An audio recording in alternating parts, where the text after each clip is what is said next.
You should be good. Welcome to our emergency Death House episode. Yeah. Episode 1 of the Death House in the Ravenloft sort of Curse of Strahd world. The optional adventure, which we are opting to take as a one-off to enjoy some horror, and we're gonna get into it. We're well prepared. We've had these characters fleshed out for 10 minutes, and Basically. Yeah. this is gonna be a masterclass on how to run a session with no prep, and I'm very pumped. It's gonna be awesome. Heck yeah. But yeah, I've been feeling this world for a while and been intrigued by it, so I'm stoked to be a part of it. And thank you to the party for jumping along. And we'll use this as sort of when someone can't play and we all want to get together. It's here for us to attack when we want to. So we're gonna do it live, as they say. Yeah. Good, cool. I'm gonna behind the scenes quick here get you guys an Owlbear link Oh, thank you. because that is important. And we gonna rock and roll. Why don't you guys go around just quick the name of your character and anything else you wanna quickly say? Otherwise, you guys will meet in game. But if you wanted to, just so we remember. Absolutely. I'll go first since I went last in our little preamble before we recorded. I will be playing Cornelius von Liechtenstein IV. Human presenting male, about 45 years old. He is of noble blood that has kind of like a household that has declined over the past few decades. He is a wizard. I will leave everything else as a little bit of a mystery. So he's very much so an intellectual. He dabbles in history a lot. Kind of odd features. He's got some weird, like yellow colored eyes. Likes to keep his features kind of hidden, and generally eschews society for the most part. Kind of keeps to himself for the most part. But he received a letter beckoning him to Bavaria. Is that right? Yeah. And Barovia. There we go. Yes. I knew that was not correct. And yeah, that's what he's doing. Cool. My character is Marcus. He is a Asimir cleric, and yeah, that's him. I love it. And I am playing Tyrion. He is a Shadarkai Oathbreaker Paladin. Sweet. All right, Sworn kids. fealty to the Raven Queen. Yes, our shining star. Raven. My very first character, Klockenstein Van Leichenberg, is very jealous somewhere in a pub drinking an old stinky. Yeah. So real quick, a little funny anecdote I have for you guys. When I went downstairs just now, I told Morgan about my character I created real fast, and she paused and she was like, "So you named your character after the dude in A Knight's Tale?" Von And I- Liechtenstein. Von That's right. And I was like, "Yep, I totally didn't realize that, but I sure did." That's awesome. So That good. is amazing. It just lives So in your there head. we go. rent I was free. literally driving home and I was like, "Von Liechtenstein, that sounds like fun, right?" Had no idea. That's amazing. Cool. Put this over here.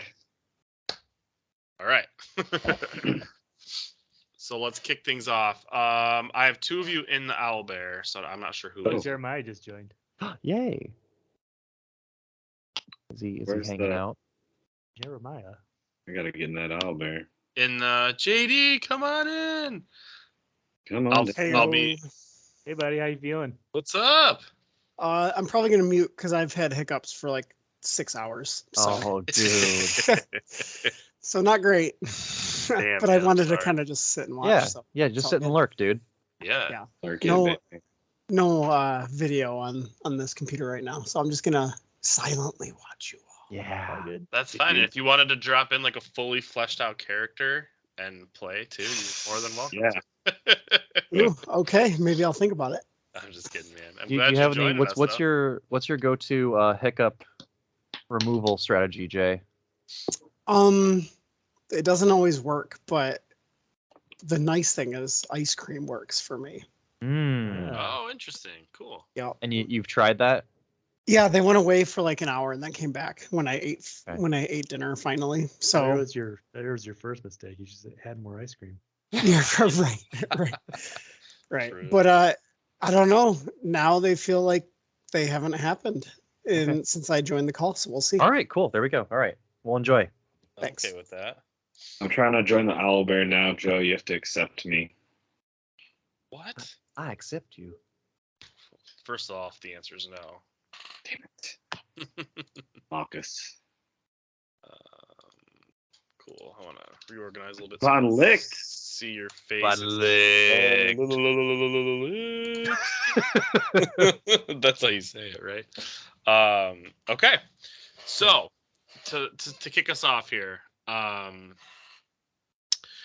Barovia, the once great country located on the prime material plane, sprawling, lively, beautiful, but that was many, many years ago. And the will of the gods is something we can't quite comprehend as mere mortals. But we do reap the benefits of their actions, or the consequences. One such action was the transportation of Barovia into the Shadowfell. The Raven Queen, after her ascension, or failed ascension, depending on what you believe took place, took claim over the Shadowfell and started making it her own. Part of that terraforming, if you will, included shaping the Shadowfell to her whims and her desires. Resistance, however, occurred, and Barovia was not so easily turned. Those who enter Barovia rarely come out, and those who do speak of dark tales and sightings of ghouls and vampires alike.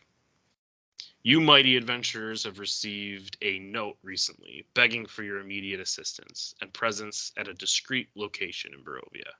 For one reason or another, you decide that yes, it is time this country of mystery should be explored, and that rumors should be put to rest. You heed the call, and you head to the village. Per the note, you're to meet with a courier for more instructions, and all you were given in terms of a description is to look for the white rabbit, which I think is from a very famous movie. As you enter Barovia, you try to be discreet as possible, but you notice that the sky is gray, the town is empty, and although you're traveling with your head down, no one bothered you, which you find just to be a bit odd. Homes look abandoned or boarded up, shops look much of the same. You think the town is active, you're just not quite sure. But you pay no attention and you make your way to the meeting spot. And as you do, you come up to a gruesome scene. And so we'll do a few things here quick. I will teach myself how to remove the fog of war. That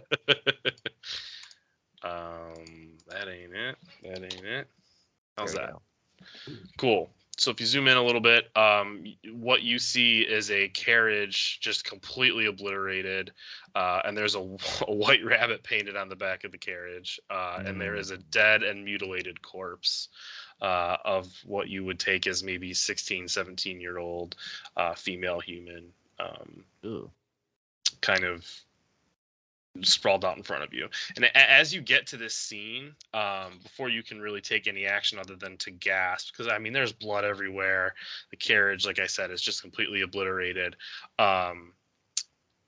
Brad, your eyes go completely white and you have a vision with your deity.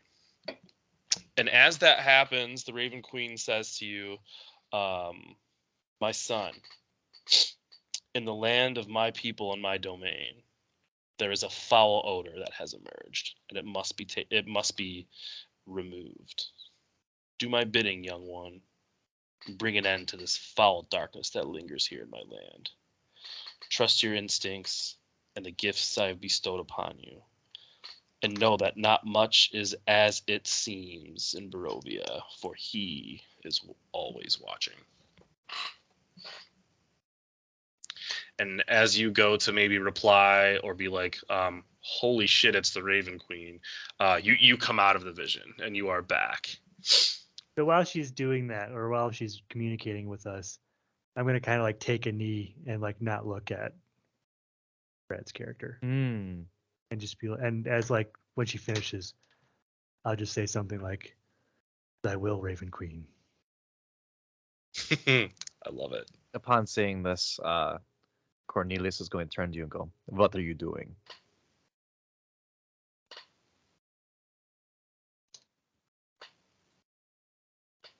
To Who are you, you Chris. saying? What? To Who are you you, saying that to? Chris. With the Oh. name. What am I doing? My queen just spoke to us. I was Your showing queen? the respect she deserves. What queen? There's no queen in this island. The Raven Queen. She's the queen of this whole realm. The deities, yes. What a joke they are.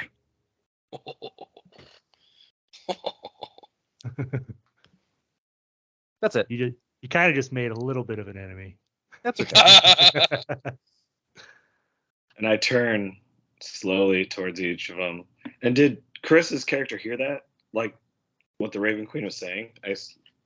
I think given his, yeah, I think given that he is basically not in servitude to the Raven Queen, but like his race is of the Raven Queen. I think he totally, if he didn't hear it word for word, he felt the emotion and the gist of what just happened. Like he's very aware that you just spoke to the Raven Queen.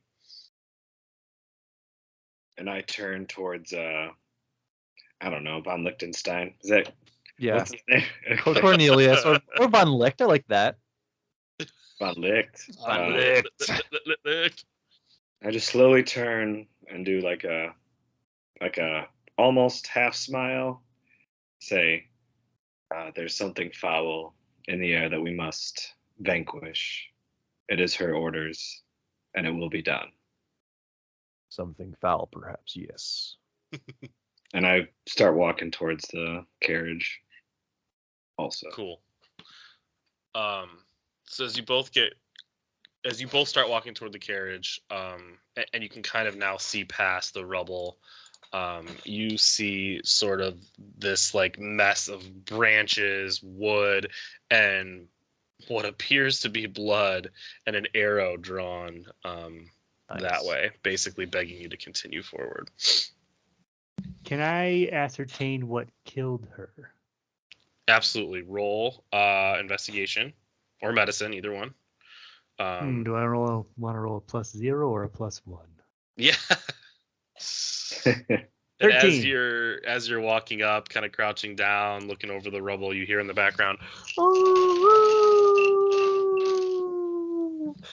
a howl in the distance. 13. Yeah, she was ripped apart by animals. If you had to guess, it would be the fangs of a wolf, or multiple wolves. But she was ripped apart by animals in the woods, and very recently as well. What time of day is it? I'm gonna say it's nighttime. You guys were trying to be discreet and meet with this courier. She has an obnoxious coach with a white rabbit fucking painted on it, but she was trying to be sneaky. So let's call it like midnight, 1 in the morning ish, like that time of day. I think it's like always pretty much nighttime in the shadow. Yeah, Ravenloft's kind of like dark and True. fast, but if you wanted to put something we can identify with it, it'd be like 1 a.m. Is it okay if we wind the clock back a little bit? I think that if clock was if Cornelius was traveling in the dark like this, he would have summoned his familiar. Oh yeah, that's fine. So he's got a very not demonic, a fiendish looking bat, like vampire bat, as his familiar. So that would be active and flying around, just kind of like looking out and stuff. Cool. Thank you, JD. That's perfect. What is it? So I'd like to try and send the bat in that direction, just like scout ahead. JD's the familiar. I love Yes, it. perfect. I love it. It's nice. Yes. So you're scouting ahead. The familiar doesn't seem much. I mean, there's fresh. Well, would a familiar roll to see what's happening? Like It can. like we yeah, would? it can. Let's just get a perception, just so we can kind of get its. Okay. I think if I look through it, I use my own perception. I'm skill. totally great with that. Yeah, I think. I actually need to double check that, but I think that's how it works. I think you're right. make that work for today. That makes sense to me.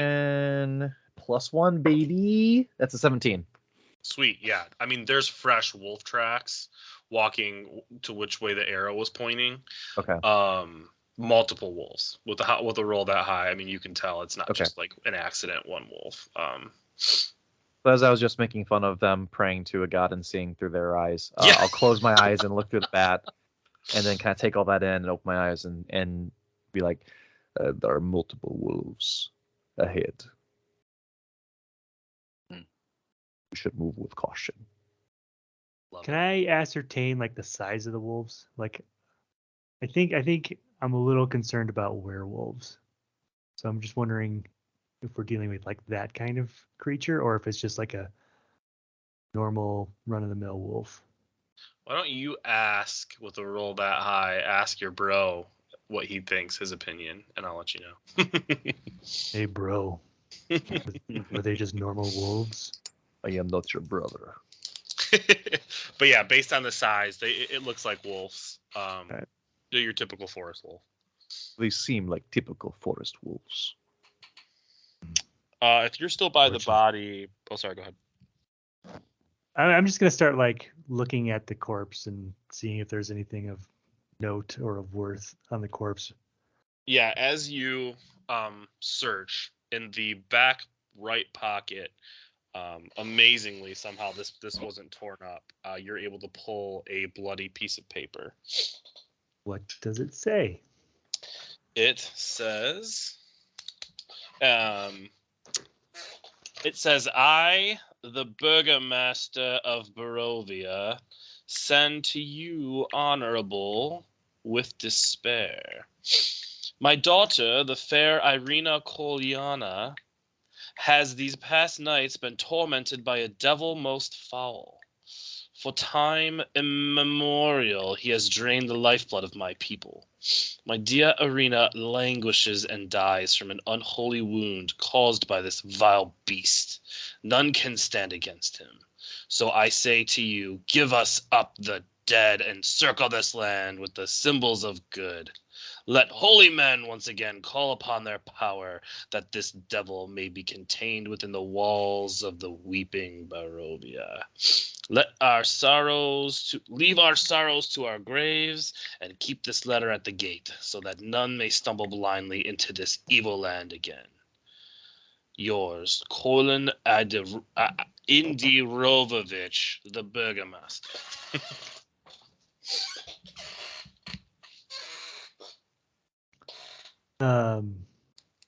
JD, the Thirsty Wolf read. That letter was clearly meant for you guys. This was the courier that you were supposed to meet. Oh, there's a giant arrow pointing north. Well, I think we should probably follow. Do you not think so? Yes, indeed. All right. Cool. So as you guys start to get to about the tip of the arrow, you hear another really shitty wolf howl. And you might want There's to a really order up. shitty wolf howl somewhere. And you might want to let me know what order you're in, because emerging from the trees, bam!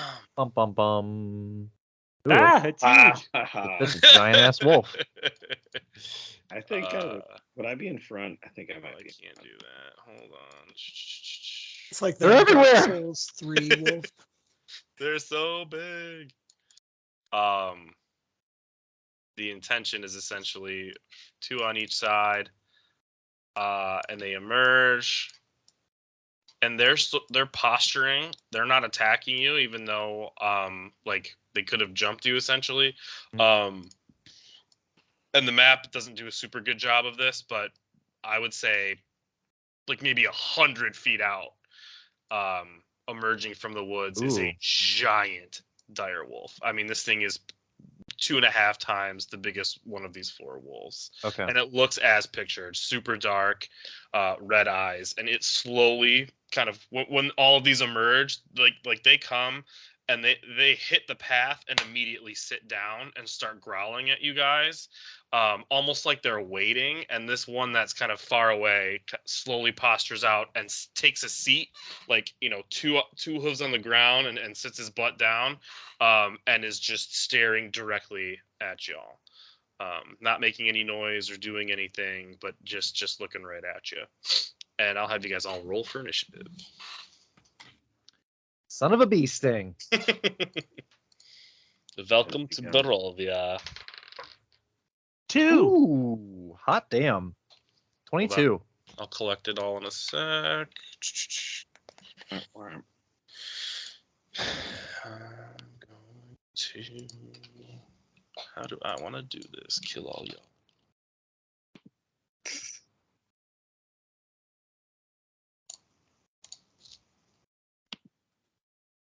I'm still trying to find my character's voice too, so forgive me if I change accents multiple times. This is a work in progress. Yeah. Too, that's for sure. All right, 15 through 20. 22.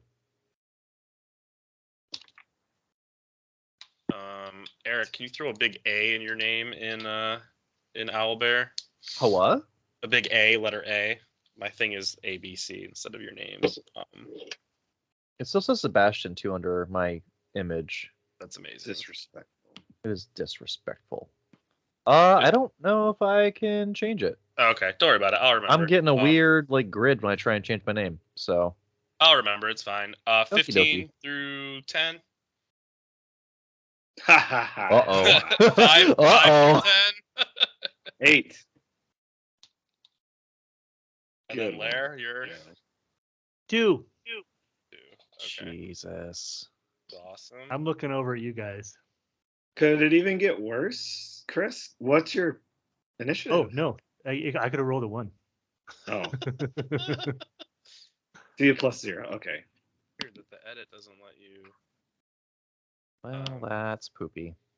Anyway, okay, Eric, you're up first. Well, that's not good. So I think these positions. Here's a question: Are these wolves like trying to encircle us? Or are they like more ahead of us, like pictured on the owlbear? They're essentially where they're at in Owlbear, I would say. They basically came out and got into attack formation. Okay. Well, considering we were taken unawares, the smartest thing is for me to burn my second first level spell and cast Mage Armor on myself. And I think that's probably gonna be my turn. I think what I might do. Can I see this big black dire wolf in the up there, or is he like a little too far away? He's probably like 150 from you. I know I said like about 100 earlier, but I'm gonna put him at like 150. Like you guys can barely see him. He's Okay, he's but we he's lurking kind of out of the peripheral, huh? Yeah, exactly. I And think he's knowing. sitting down. yeah, okay. I think with that, I'm gonna cast Mage Armor, and I'm gonna slowly kind of back up a little bit and try and get to like cover like over here. Yeah, cool. And I will take out my light crossbow and arm it, and that's all I can do. So. All right. This one here is going to kind of look up at the one with the red eyes, and then immediately get into attack formation here and swing at Brad, whose name is Marcus. And by swing, I mean he's coming in to bite you, so he's gonna just kind of lunge at you. And first attack roll of the night, 16 to hit. 18 AC. All right, yeah, he sinks his teeth in and he gets armor.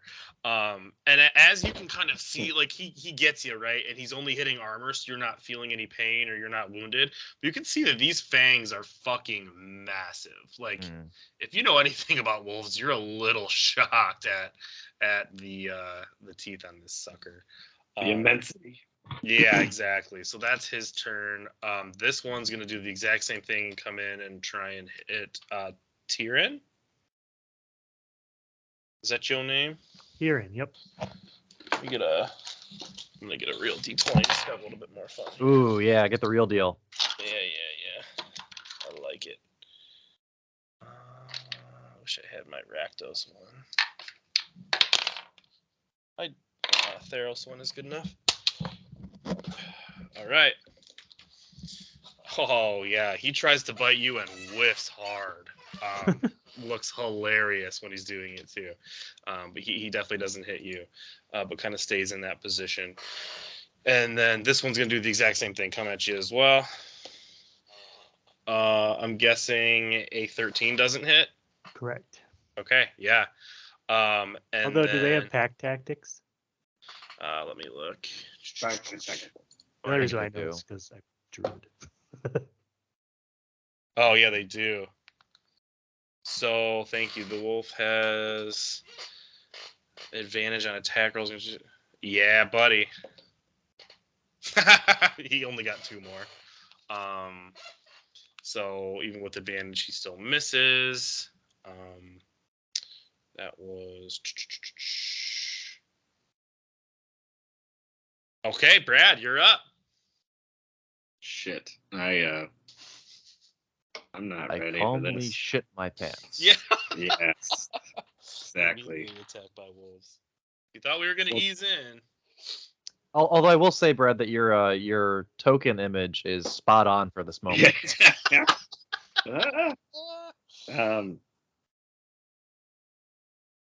Well, what does this do? I love it. God, I love making a character. Like I said, guys, well prepared. 20 minutes before. That's right, baby. Yeah. All right, this is cool. He is going to just straight up point at the wolf right in front of him. And when he does, let me see if I can. I'm looking at my sheet, not at the. And when he does, his ring right here, which has the Raven Queen symbol on it, I don't know what it is, but starts to glow a little bit. And he casts Toll of Dead. Awesome. So a bell fills the air around it for a moment, and the target must succeed on a wisdom saving throw. Cool.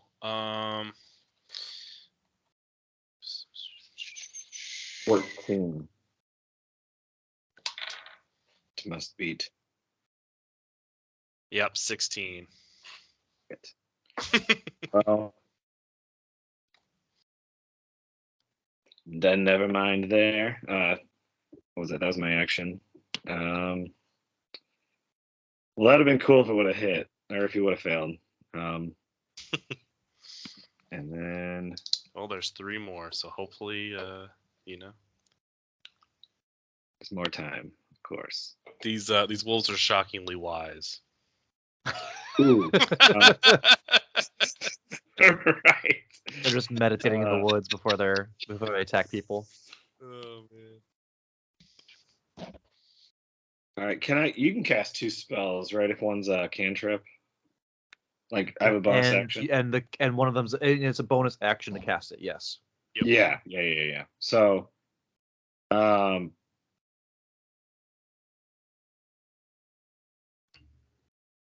save it. That'll be my turn for now. Okay.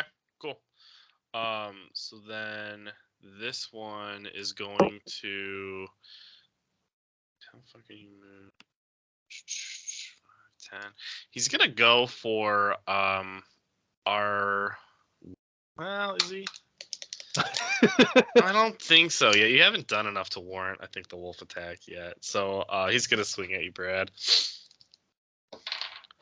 Cool. He's gonna get advantage.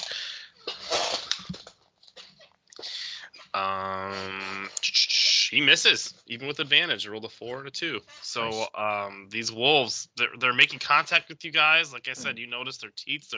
Fuck their teeth. Their teeth are fucking huge, but none of them hit you. So Eric, it's your turn. Van Licht, it would be your turn. Wait, But what about me? I'm Liechtenstein. 2. Oh, I'm sorry. You're C. Yeah, Eric's top of the order. You can go, Tyrion. Whatever. I guess you can take a turn. Yeah. So with my bonus action, I'm going to cast the spell Divine Favor. Okay. And my great sword kind of begins to glow a little white. Sick. And I'm going to take a swing at one of the wolves. Let's go with that one. Okay, perfect. That is A. His name is A. And I bet Take you this, A. You probably guessed their other names too. 25. I think that is. Ooh. Is that not a crit? That is not a crit. Yeah, Hot okay. diggity. Or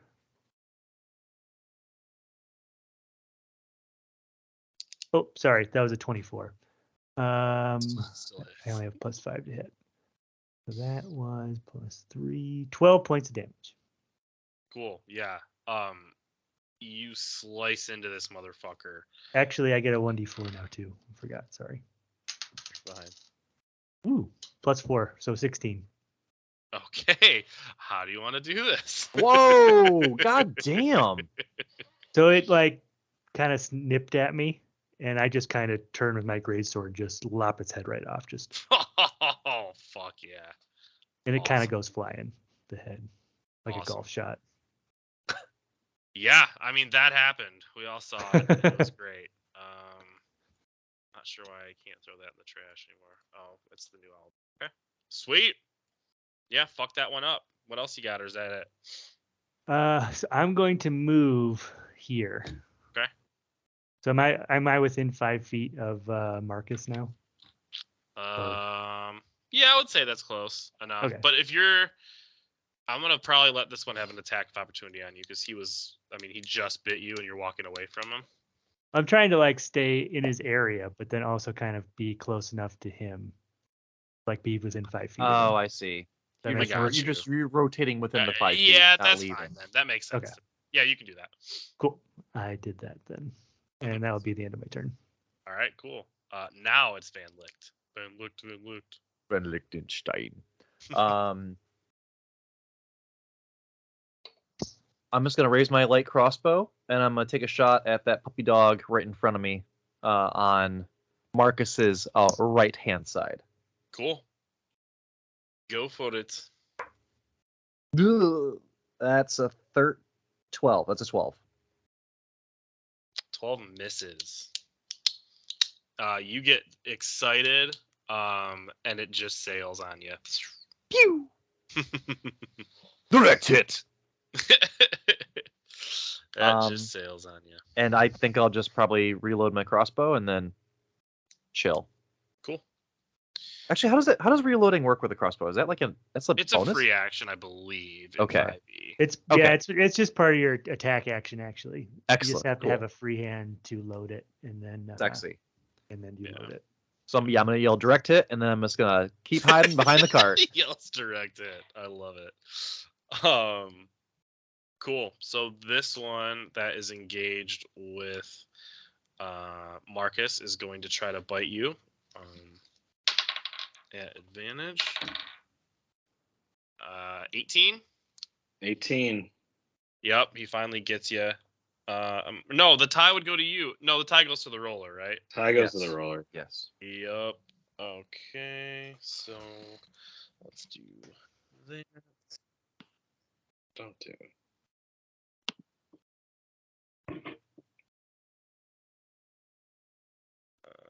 I would love to.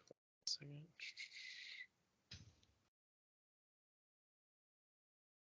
My little history here.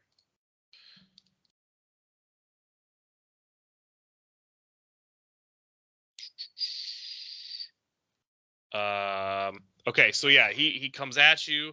He whiffs the first time, like he hits only armor. And he lands back on his feet, and this time he comes for your calf. And he sinks his feet in, real juicy bite, and does 10 damage total.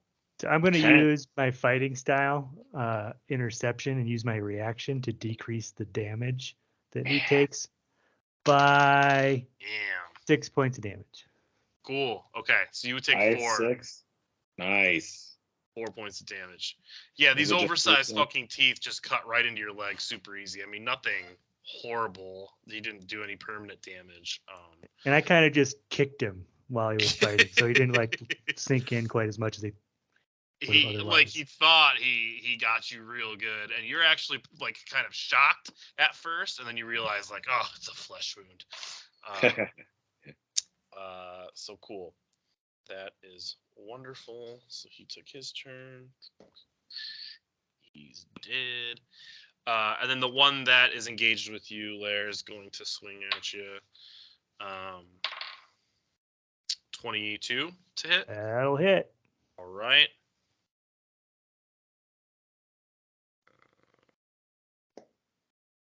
Seven points of damage total. So he's coming at you. Again, going for your legs this time because they saw that the chest was kind of armored up. And he'll do 7 total. And then I try and do the same thing he did to reduce the damage, but I don't know what he did, so I just kick at the dog. Hey, It looks really cool. did it work? But the dog still sinks his teeth into Lair's leg. Is able to kind of get in and growl. And then, once that happens, you see the direwolf, well, at least you hear the direwolf, lets out another just epic howl. As he seems to be proud of his little puppers down here. And that would put you up, Marcus. All right. Hey, remember what I did last time? Let's see. I swear these wolves are not as wise as they have looked. So I will do the same Toll of Dead, but on the one that von Lichtenstein hit. So I'll kind of like pivot, point my ring at that guy, and the bells start to go off, and he's got to make a wisdom save.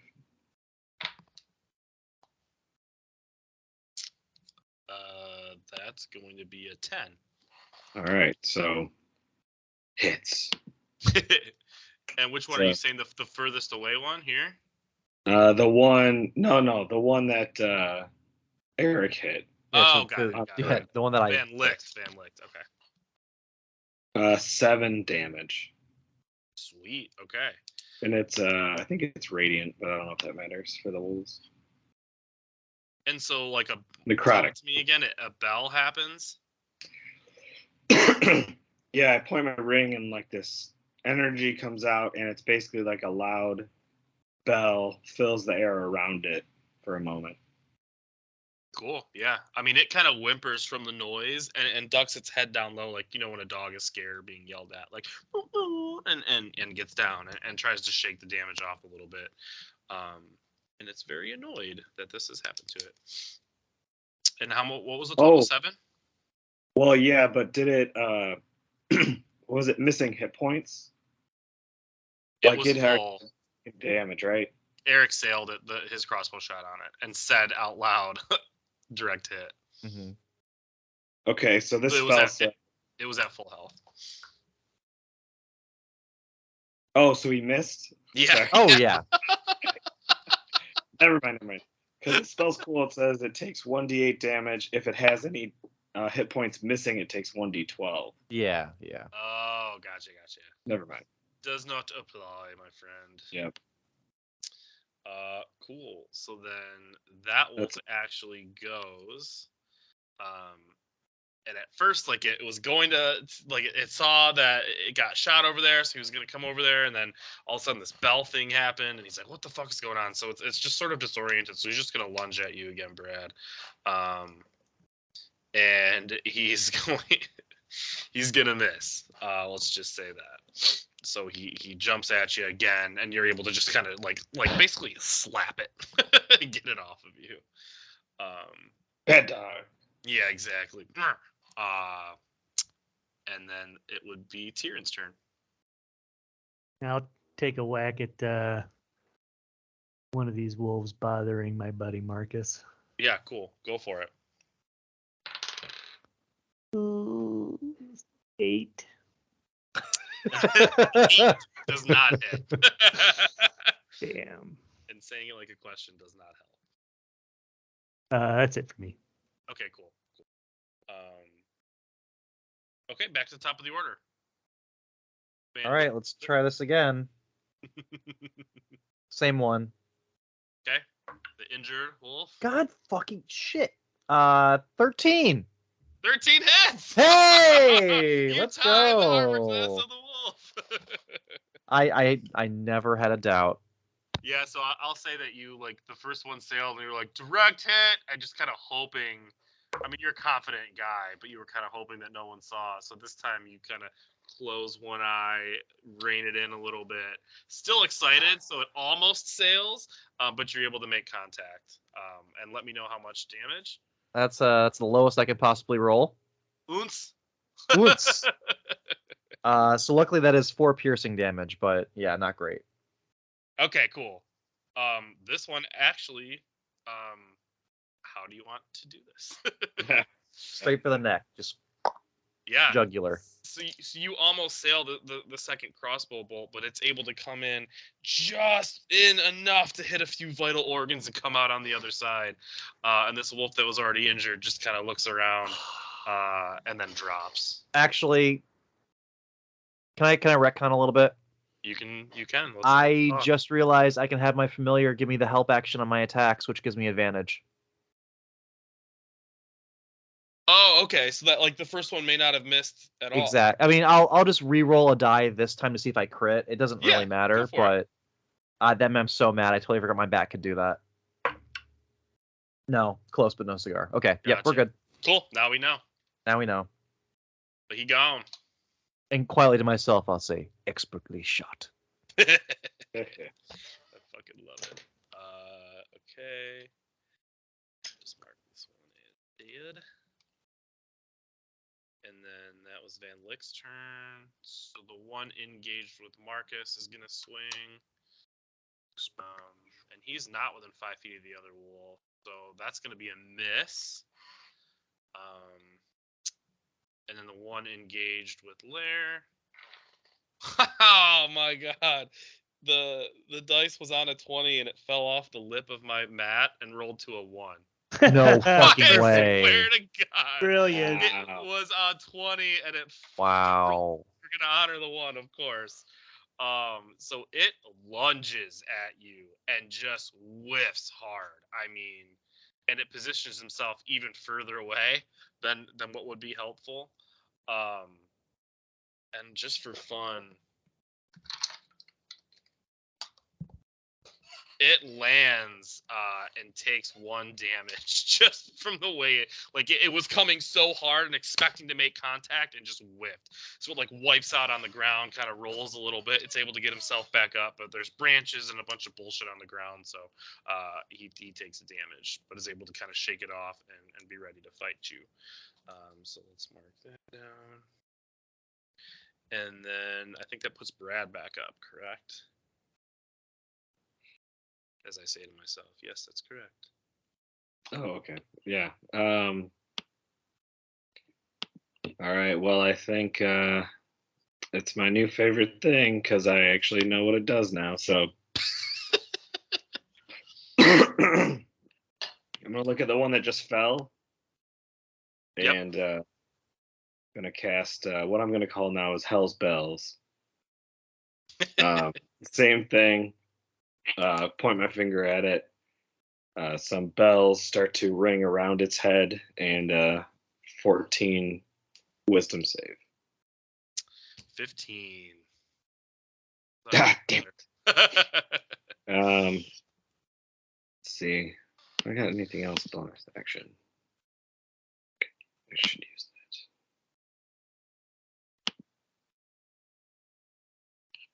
that. I'm sure I do. All right, that's good.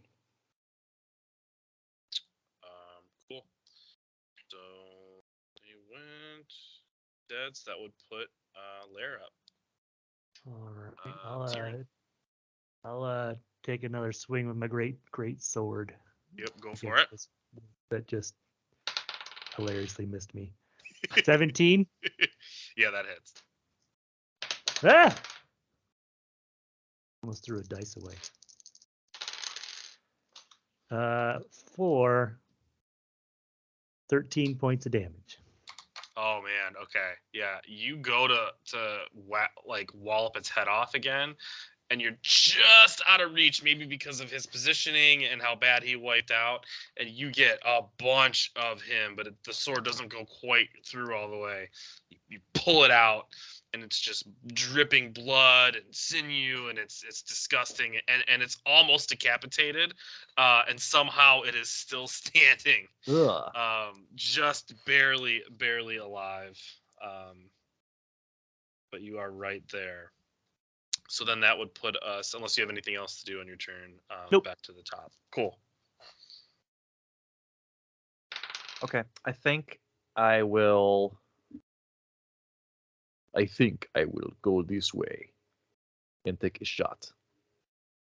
Cool. Pew pew! At the one facing the northmost. Sweet. That's probably no, that's not gonna hit. It's a 12. Yeah, that just misses. But do you get an extra something from your familiar? Oh shit, that's right. Help action. Yeah, thank you. You're welcome. That's worse. Nope. What does he have you do? So the familiar can take. It technically runs on its own initiative, but it's giving the help action for the attack. So it's like swooping in and like. So how does that work? Do you add to the attack roll? No, it's just advantage on it. Oh, you get advantage on it. Okay, Yeah. cool. Man, Yeah. that's pretty powerful. Yeah, it's like I said, the familiars have an action. They can perform a action on their turn.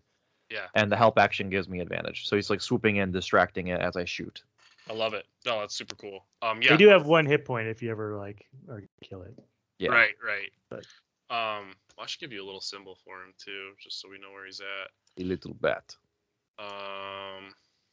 But for today, it's a turtle. Oh, Quentin. Yeah, that's what's there. So you sail it, just barely sail it. I was gonna give you advantage anyway because that wolf's dying so terribly. Well, that's also true. Yeah. I think just narratively, you're pretty grossed out by it. You're like, oh god, that's just, you almost feel bad for it. Like, you know that how like someone kicks a dog, we're like, oh my god, but you Yeah. see, Right. one of those situations. So that's what happens there. The wolf engaged with Marcus is going to take a bite. He's going to whiff. All these bite of rolls. the crime. And he makes a whiff. And then our poor dying wolf is just going to, pathetically try. And yeah, he doesn't even get close. We could almost say he tries to bite you and just dies, but we're not going to do that. That would put you up, Marcus. Okay. Well, this is sad.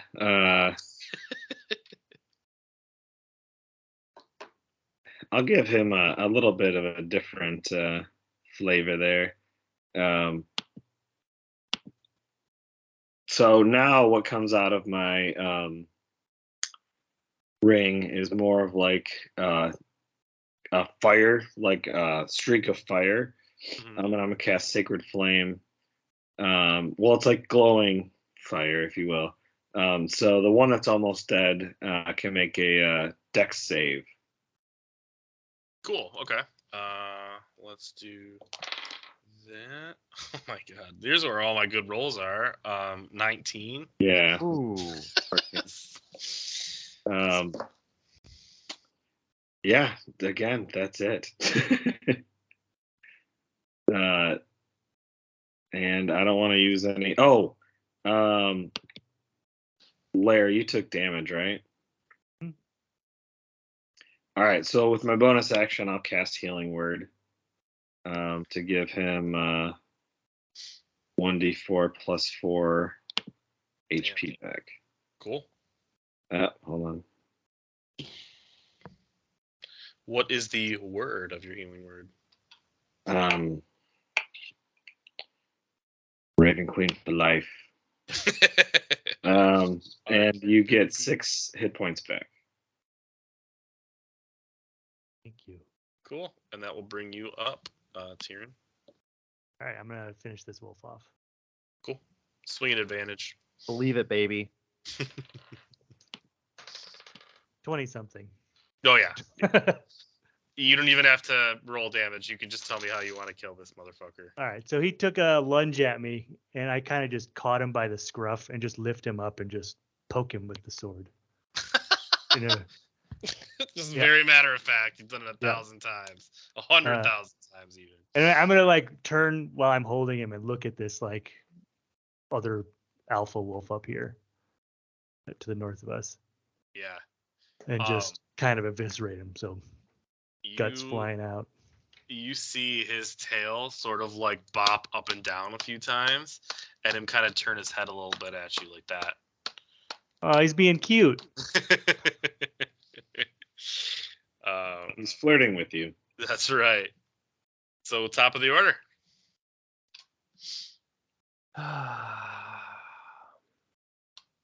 Okay. I think.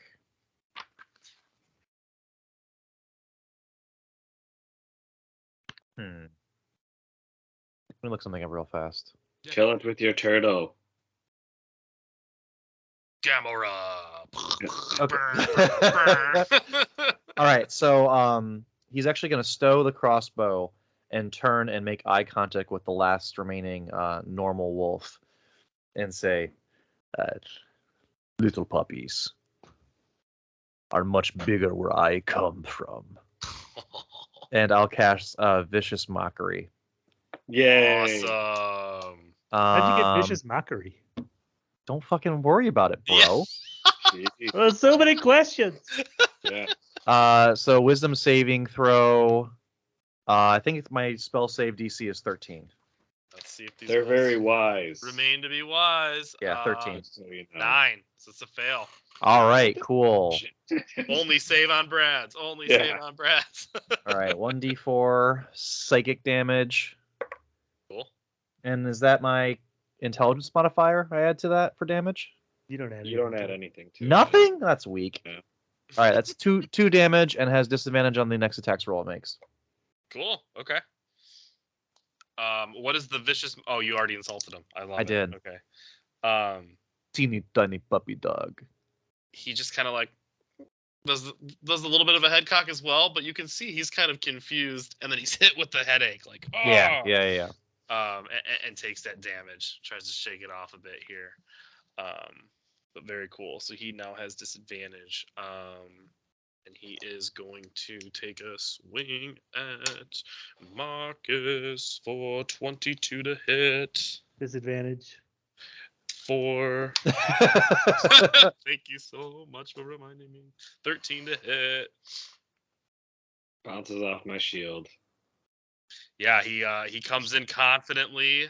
You can almost see a glimmer, like anime style, on the teeth as he goes in to bite, and just doesn't make it through the armor. He's shocked at how thick the armor is, which would then bring up your turn, Marcus. All right. Marcus, aka Brad, is a little annoyed with all this saving. So I'm just gonna pull out my mace. I love it. And give it the old wallop.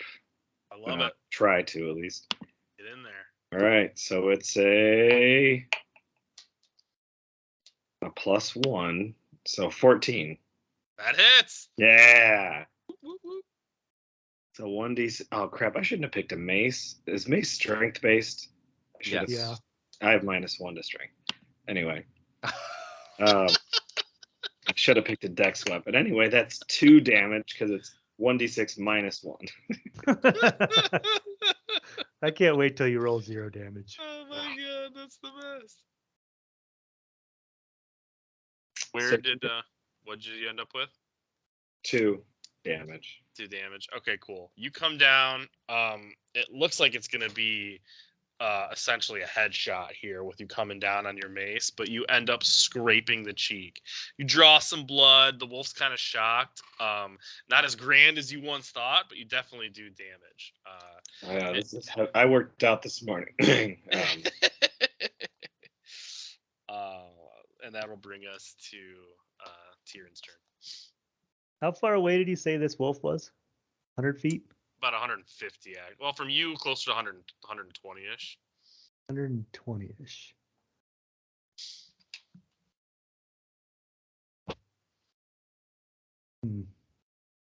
Lurking, watching in the distance.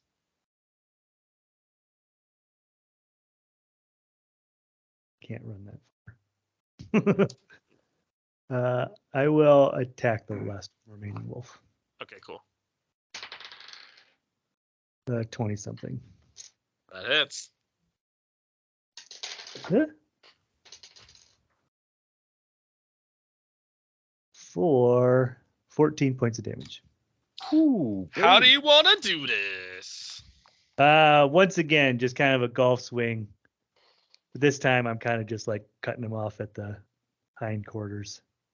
Ooh. I mean, and it is swift. Once again, it looks like you're a pro. The wolf makes no noise. I would say the eyes actually stay open and blink once or twice before finally closing. And even though there's this threat and this presence, your walls come down a little bit. Like you sort of feel like that was the final kill you needed to get. And you hear everyone at the same volume, this loud howl. And near the end of the howl, by the way, when you hear the howl, you can tell where it's coming from. So you all look toward the dire wolf out there. And near the end of the howl, why don't everybody just give me a quick perception check. 15. 10.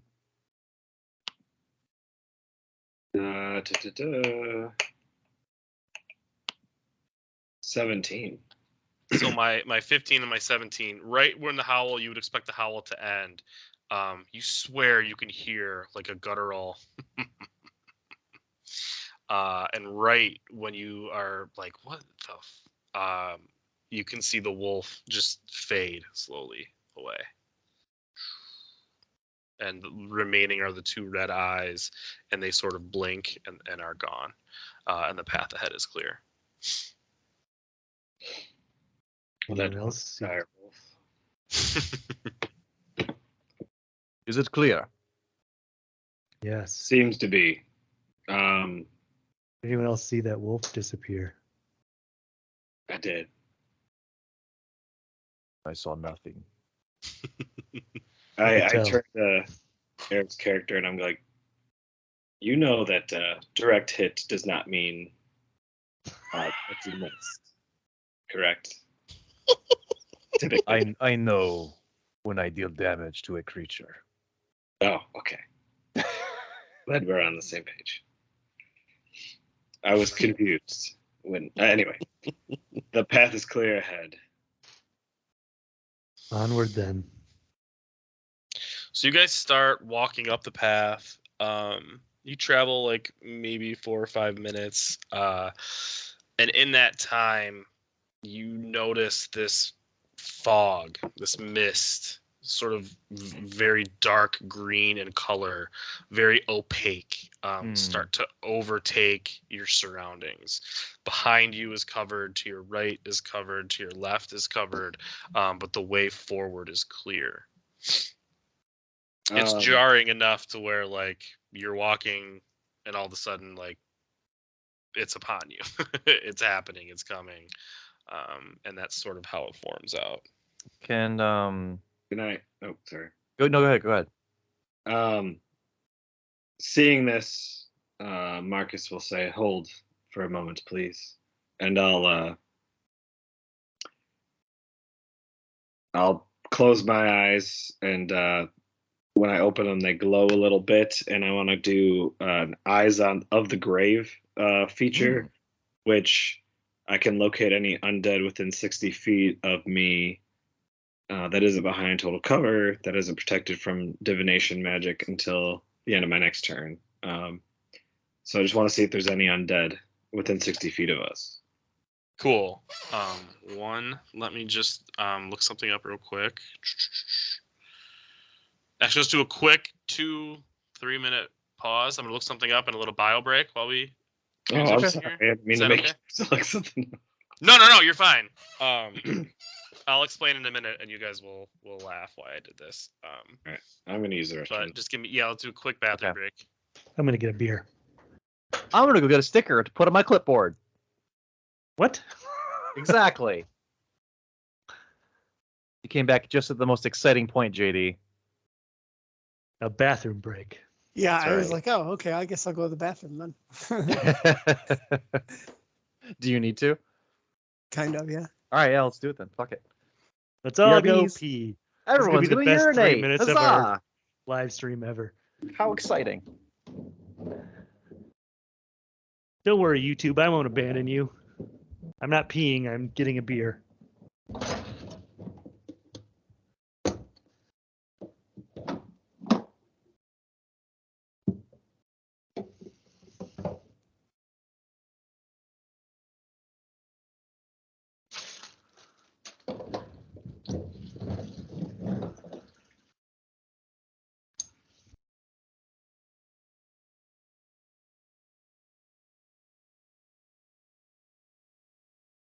My beer for the evening will be the Isolation Ale, brought to us by Odell Brewing here in Colorado. I have probably had this before, but I don't remember it. And it's lovely. That's all I got. Hey, sorry guys, my voice is going out. I all of a sudden have like I think I'm coming down with something. I don't know. Yeah, you don't sound great. I know, and I was fine. Although your character sounds cool. Ah, yes. Method acting. I got sick for tonight. Good plan. No, I don't know. I felt fine all day, and now I feel like I got a little cough. It's a sticker. Yeah. What does it say, or what is it? It's a Dragapult. It's a what? Pokemon. It's a Pokemon from Generation 8. I see. It's like a ghost dragon. Ghost dragon. Yeah, I bought this on Etsy like, I don't know, a week ago. And I'm gonna put it on my clipboard.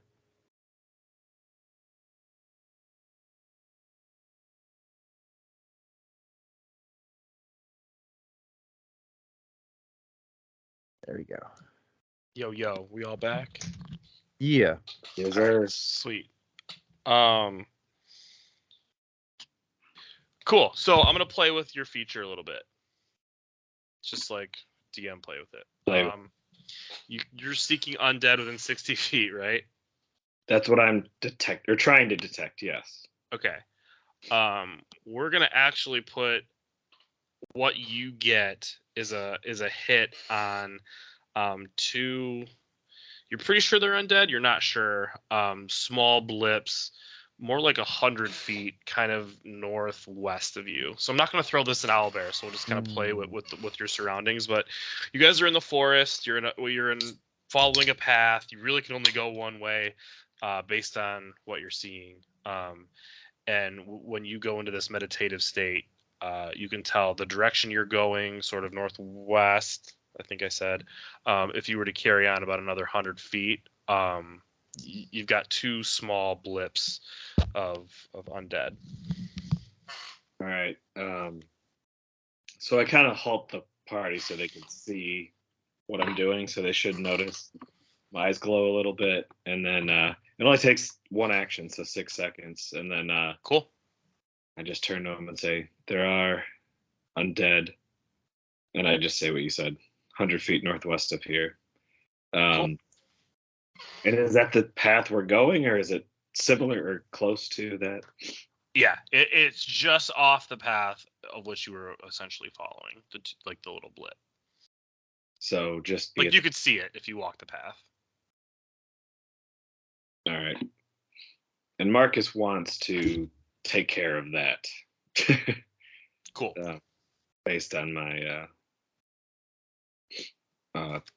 profession, cleric, Hey, domain. Upon hearing this, von Liechtenstein would like to do an arcana check about the medical nature of the fog. Okay, yeah, go for it. If I get the inkling that I think it's magical, which I think he would, if it's like very clearly pointing us in a direction. Yeah. Oh, yeah, for sure. It's magical. Arcana, that's 18. You definitely know it's magical, and you can tell that something. This is a very powerful spell. Okay. And something put it here. You almost get the feeling that something is watching you and has placed it here. And based on the way it was put around you, it is sort of ushering you Okay. a certain direction. I think you'll see my little like infernal bat start like going and start like freaking out a little bit and like flying around a little bit more emphatically, and he'll turn and look around and say, There he is. Be cautious, allies. It seems there is something nefarious afoot. This is some powerful magic. I believe we are being led into a trap. And I think Marcus puts away his mace. Maybe it takes a little more effort than it should to put it away, and keeps his shield out and quickens his pace a little bit. And Tyrion's gonna hand you his dagger. He'll be like, I think this might be more your speed. When I got dressed this morning, I grabbed the wrong equipment. Happens. And I did bicep curls. Anyway, thank you. Thank you. I can tell. Yeah, well, sounds like a true religious folk to me.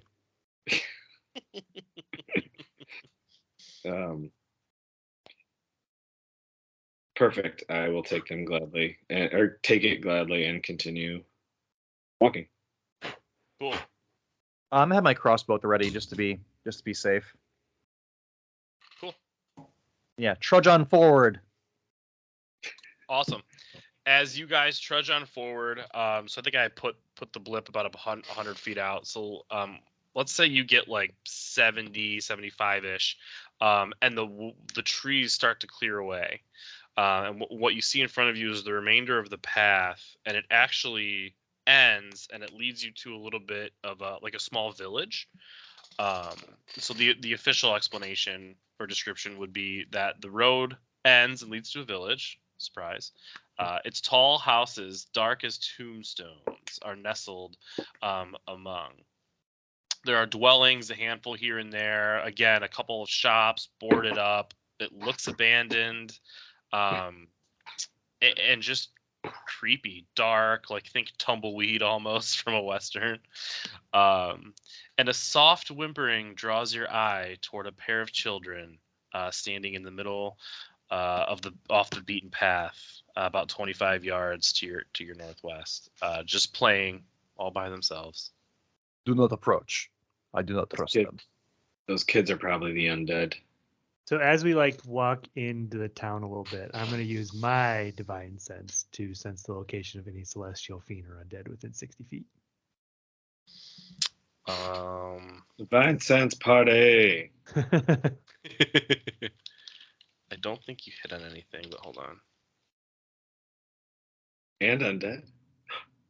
Crazy. Yep, celestial fiend or undead. So I'll notice you probably. Yes. Although you're still humanoid, right? Well, celestial blood. I don't know if that would count. Oh yeah, you would notice him. And then, is there anyone else you would notice in the party based on that spell? I'm just gonna say out loud real quick.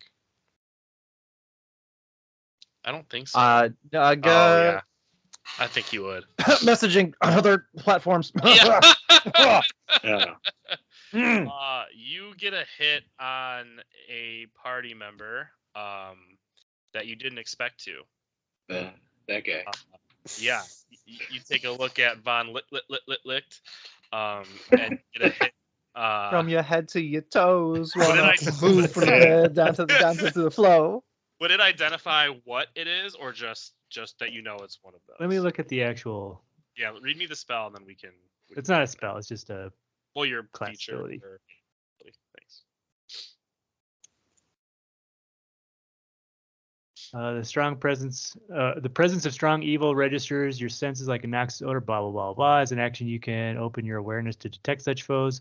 Until the end of the next turn, you know the location of any celestial fiend or undead within 60 feet that is not behind total cover. You know the type of any being whose presence you sense, but not its identity. Within the same radius, you also detect the presence of any place or object that has been consecrated or desecrated, as with the Hollow spell. So you're gonna detect some fiendish energy coming off of von Liechtenstein, but it's not like super strong. Okay. I don't think he cares. It's a lick of fiendish energy. Sure. I think he'll be like, "Oh, interesting," but like not even. Yeah. You know, you don't know everything about me. I don't know everything about you. You don't We're know all- my business. Yeah. Yeah. As long as you're not a dick, I'm not gonna care. So that comes out, which is cool. I'm also gonna play with the ability a little bit, like I did with the other one. You get a hit on a 4-story house in the distance here. Probably like you can see it. Let's call it like 250 yards away. I mean, it's a little village, and this house is in that little village, but the evil presence is so strong that you can feel it as you kind of close your eyes and search. And the house is just pulsating with we'll call it an evil presence, almost alive. It's so evil that you kind of like, whoa, like you feel that.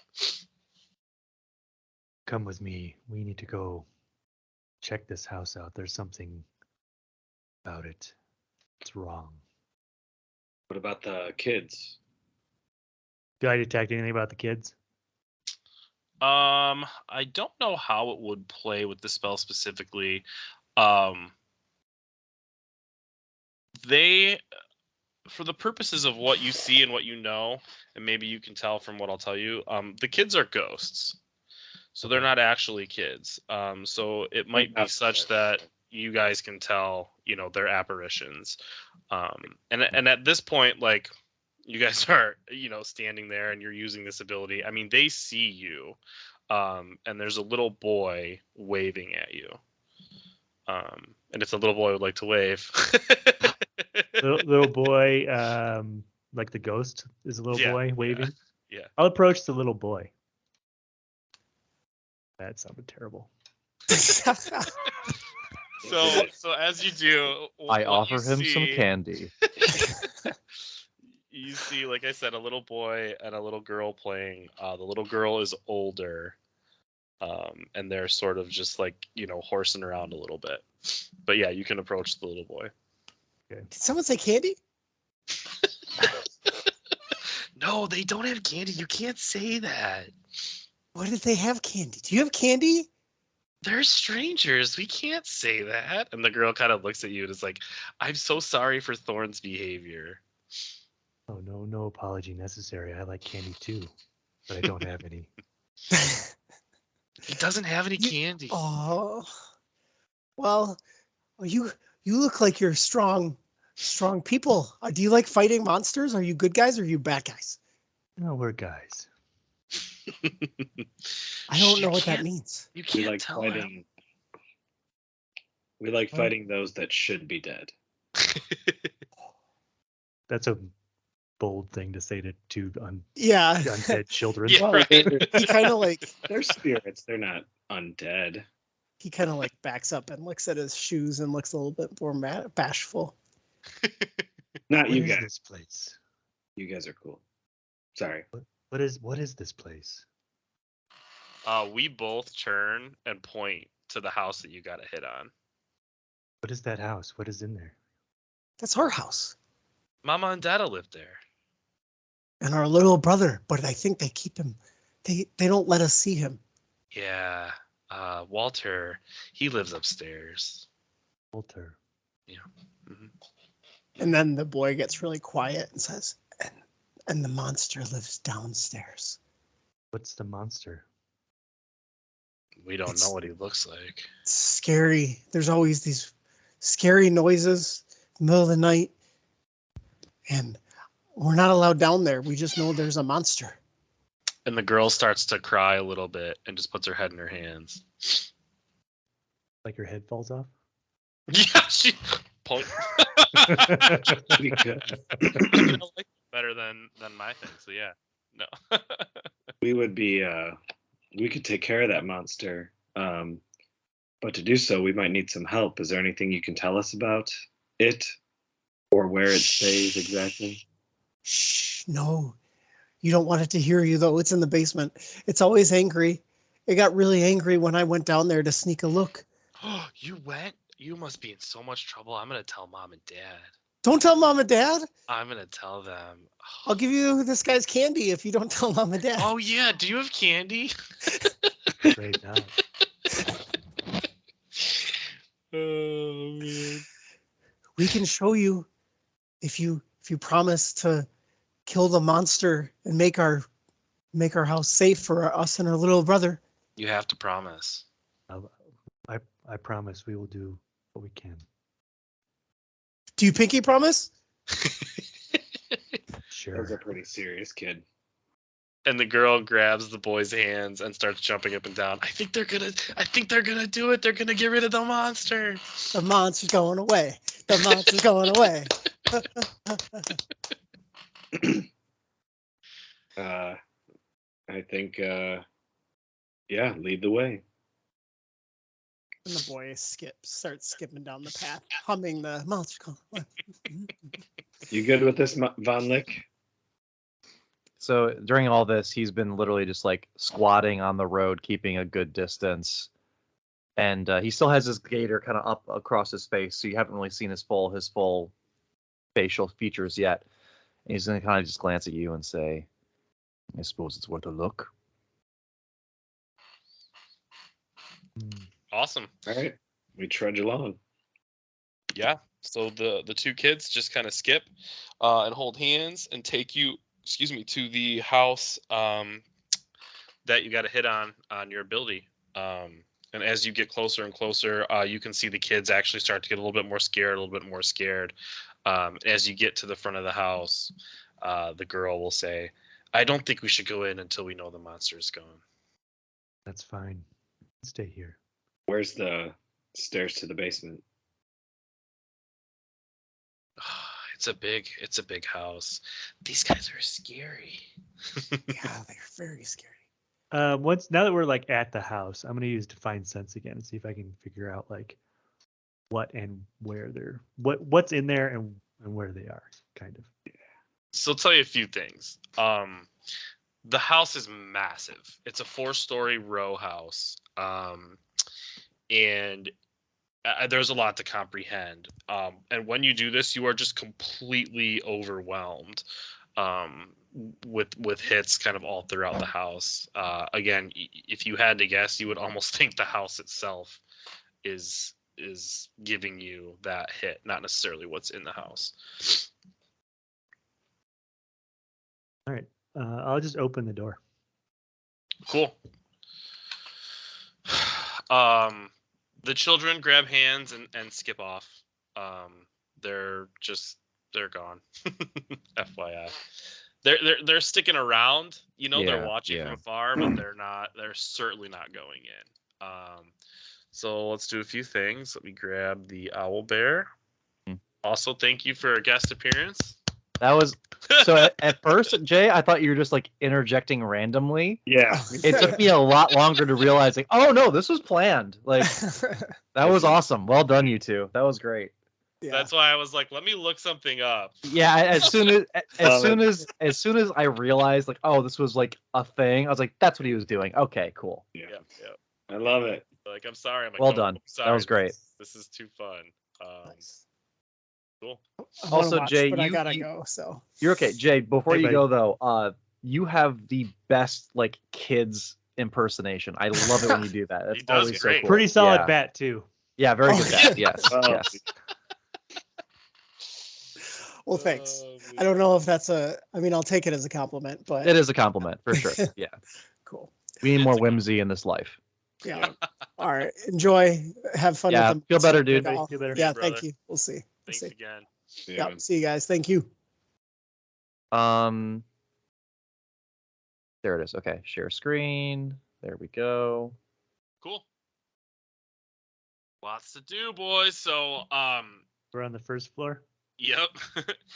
You come up on the first floor. I'll say the first thing you notice as you turn around, you see the kids kind of skip off a bit. The fog has also pushed up, and has encircled you guys. So you kind of get the feeling you really shouldn't be turning back. And this is where the fog wanted you to go. Where's the front door? It's like imagine kind of a gate style. Right here? So right there, yeah, you come up through a gate, or you see at least a big giant gate, which I'm assuming from what you said a few seconds ago when you wanted to open the front door, you attempted to open the front gate, which is what you would do. Gotcha. What you see as you do that, and thankfully the gate's unlocked. You see kind of rusty hinges. It creaks. It is exactly as you would thought from every horror movie you've ever seen. And there are oil lamps, not lit but hanging by chain, as you enter this little like outdoor foyer. And then a giant set of oaken doors. How long has it been since we've encountered the wolf? Would you say? You guys like.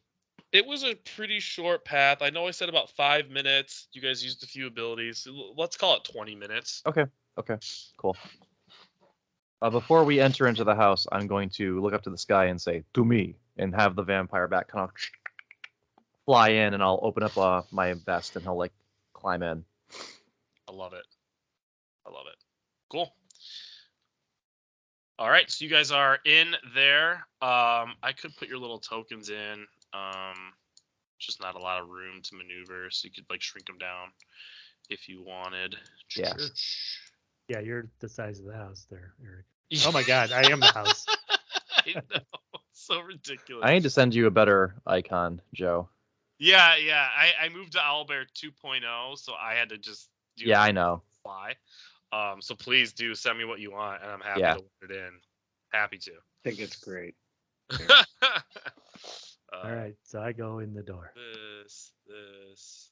I'm gonna ready my crossbow, and I'm gonna keep a good, healthy distance between the other two. So like probably like 10 feet if I can. Cool. Yeah, absolutely. And I have my sword drawn, my S word. Cool. Yeah, I'll be behind maybe 5 feet. Cool. And you open the doors? Yep. Mm-hmm. All right, sweet. Do you have dark vision? I should Yeah. ask. Okay. Oh yeah. I can cast and light it. So Like borderline drow vision.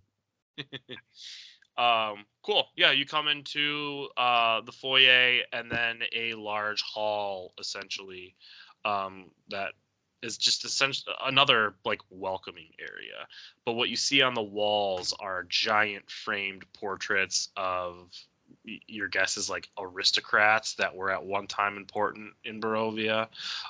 You see the coolest thing you see is a giant coat of arms hanging up as well. And then May I roll a history check on that? yeah, absolutely. 12.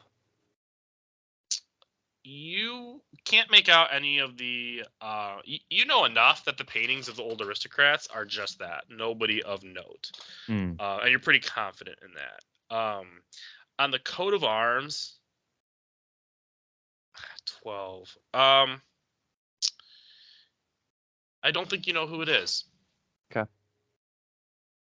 Do I get like any kind of like inklings this person was important, or like any kind of like indirect things I can glean from it? Maybe not who he is, but like stature or position or Yeah, definitely. So there's a few things leading to that conclusion.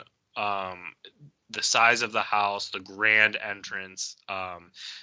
You can tell this was someone important for sure. Okay. At least to Barovia. Very wealthy, very important. I think going forward, I'd like to just keep an eye out for anything in the rooms that would like match that. Exactly. Give me any kind of more details. Yeah.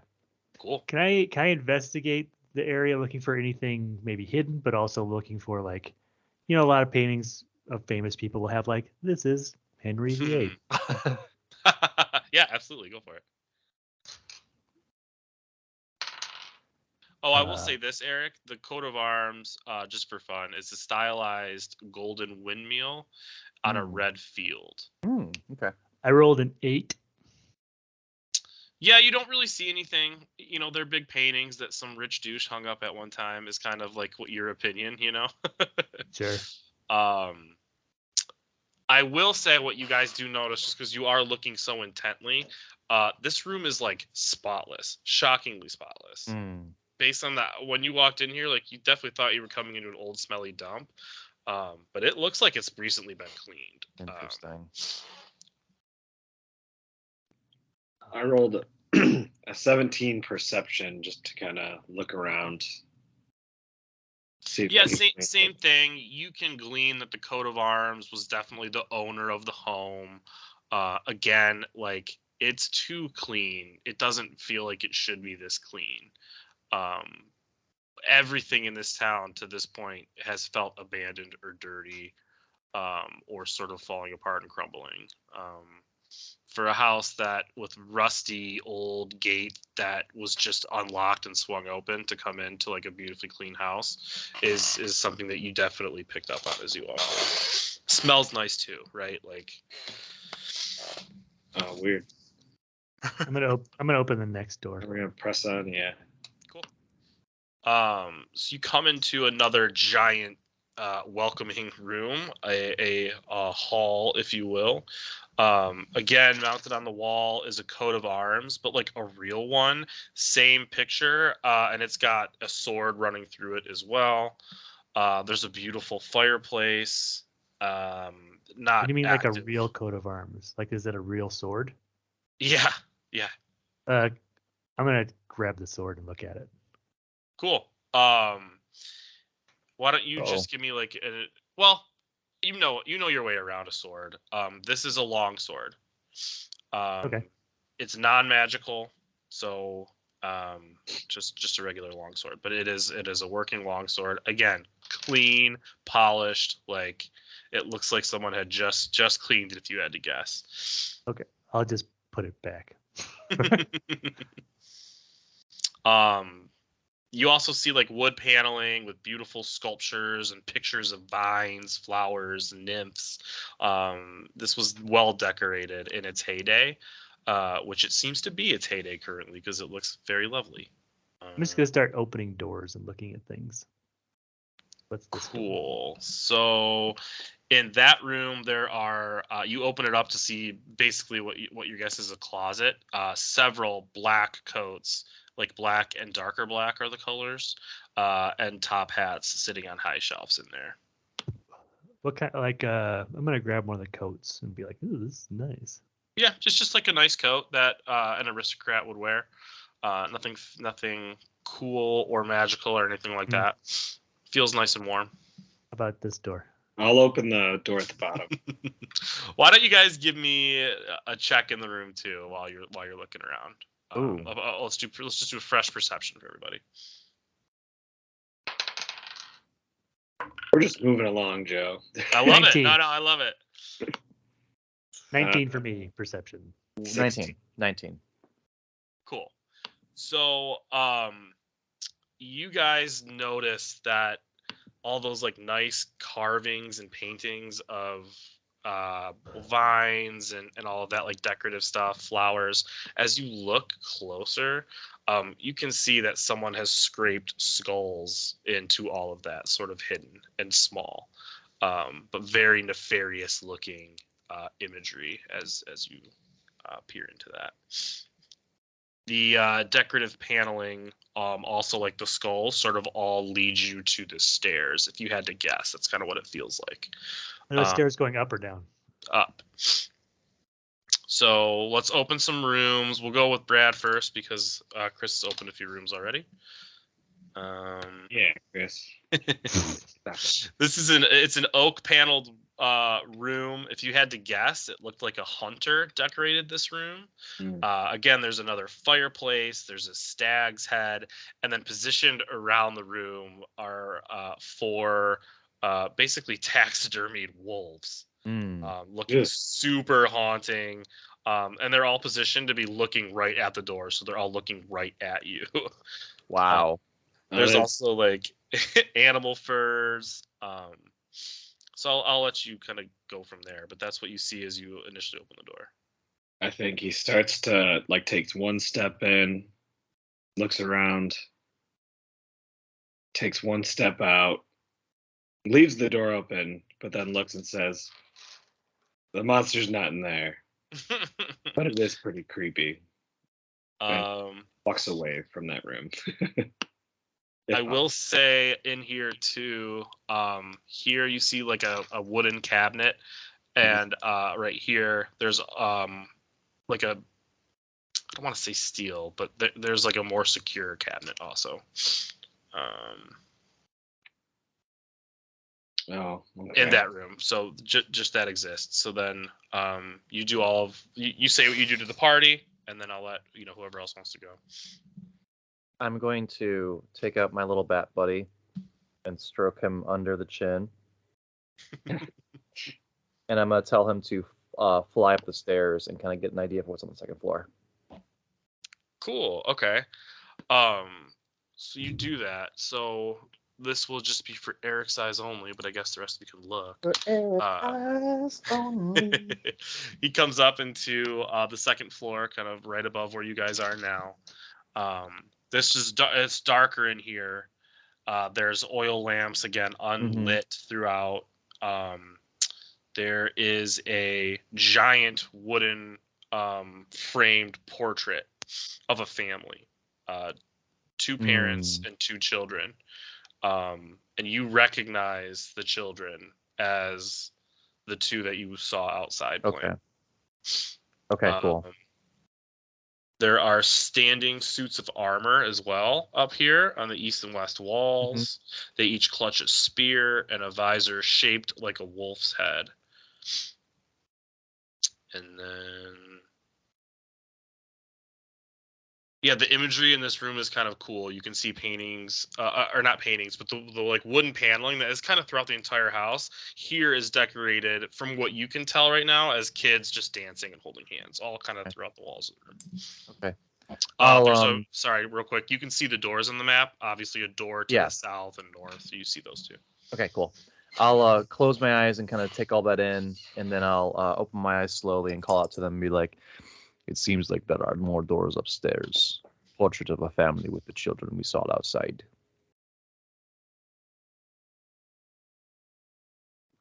That's it. I'll start opening doors. Cool. So, Oh yeah, toilet baby. Found the bathroom. Tyrion. You did it. Yep. So that's funny. This is labeled interestingly. You find a it's actually a kitchen. And it is toilet kitchen? It is a toilet kitchen. Very famous in New York. Manhattan has a lot of these. Barovia has some too. But yeah, I mean, you walk up to a kitchen counter. There's a working knife and cutting board. Everything is put away like prim and proper. Everything is clean. As you move into the kitchen, I'm assuming you open the other door too, just so. Yeah, I'll open this little guy to start. Let me see. I don't even know if I can fit in there. That is a dumbwaiter. So it's like one of those elevators. Don't demean the waiter. Unfortunately, I don't think any of you are small enough to fit in the dumbwaiter. You'd have to essentially be halfling, dwarf, gnome size. But there is a working dumbwaiter. And then that room as well, you come into a fully stocked pantry. Snacks, clothes, or not Candy? clothes. Candy, like, fruit snacks for the kids. There's like dried fruit. There's like beef Medieval jerky. fruit snacks. Yeah, you name it, it might be in there. This is a well-stocked pantry.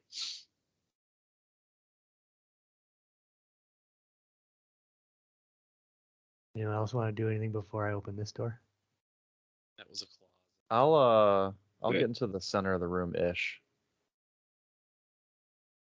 But actually, you know, I'll get behind you. I'll like kind of like get like right here Open the and door. just chill. Cool. This is the dining room.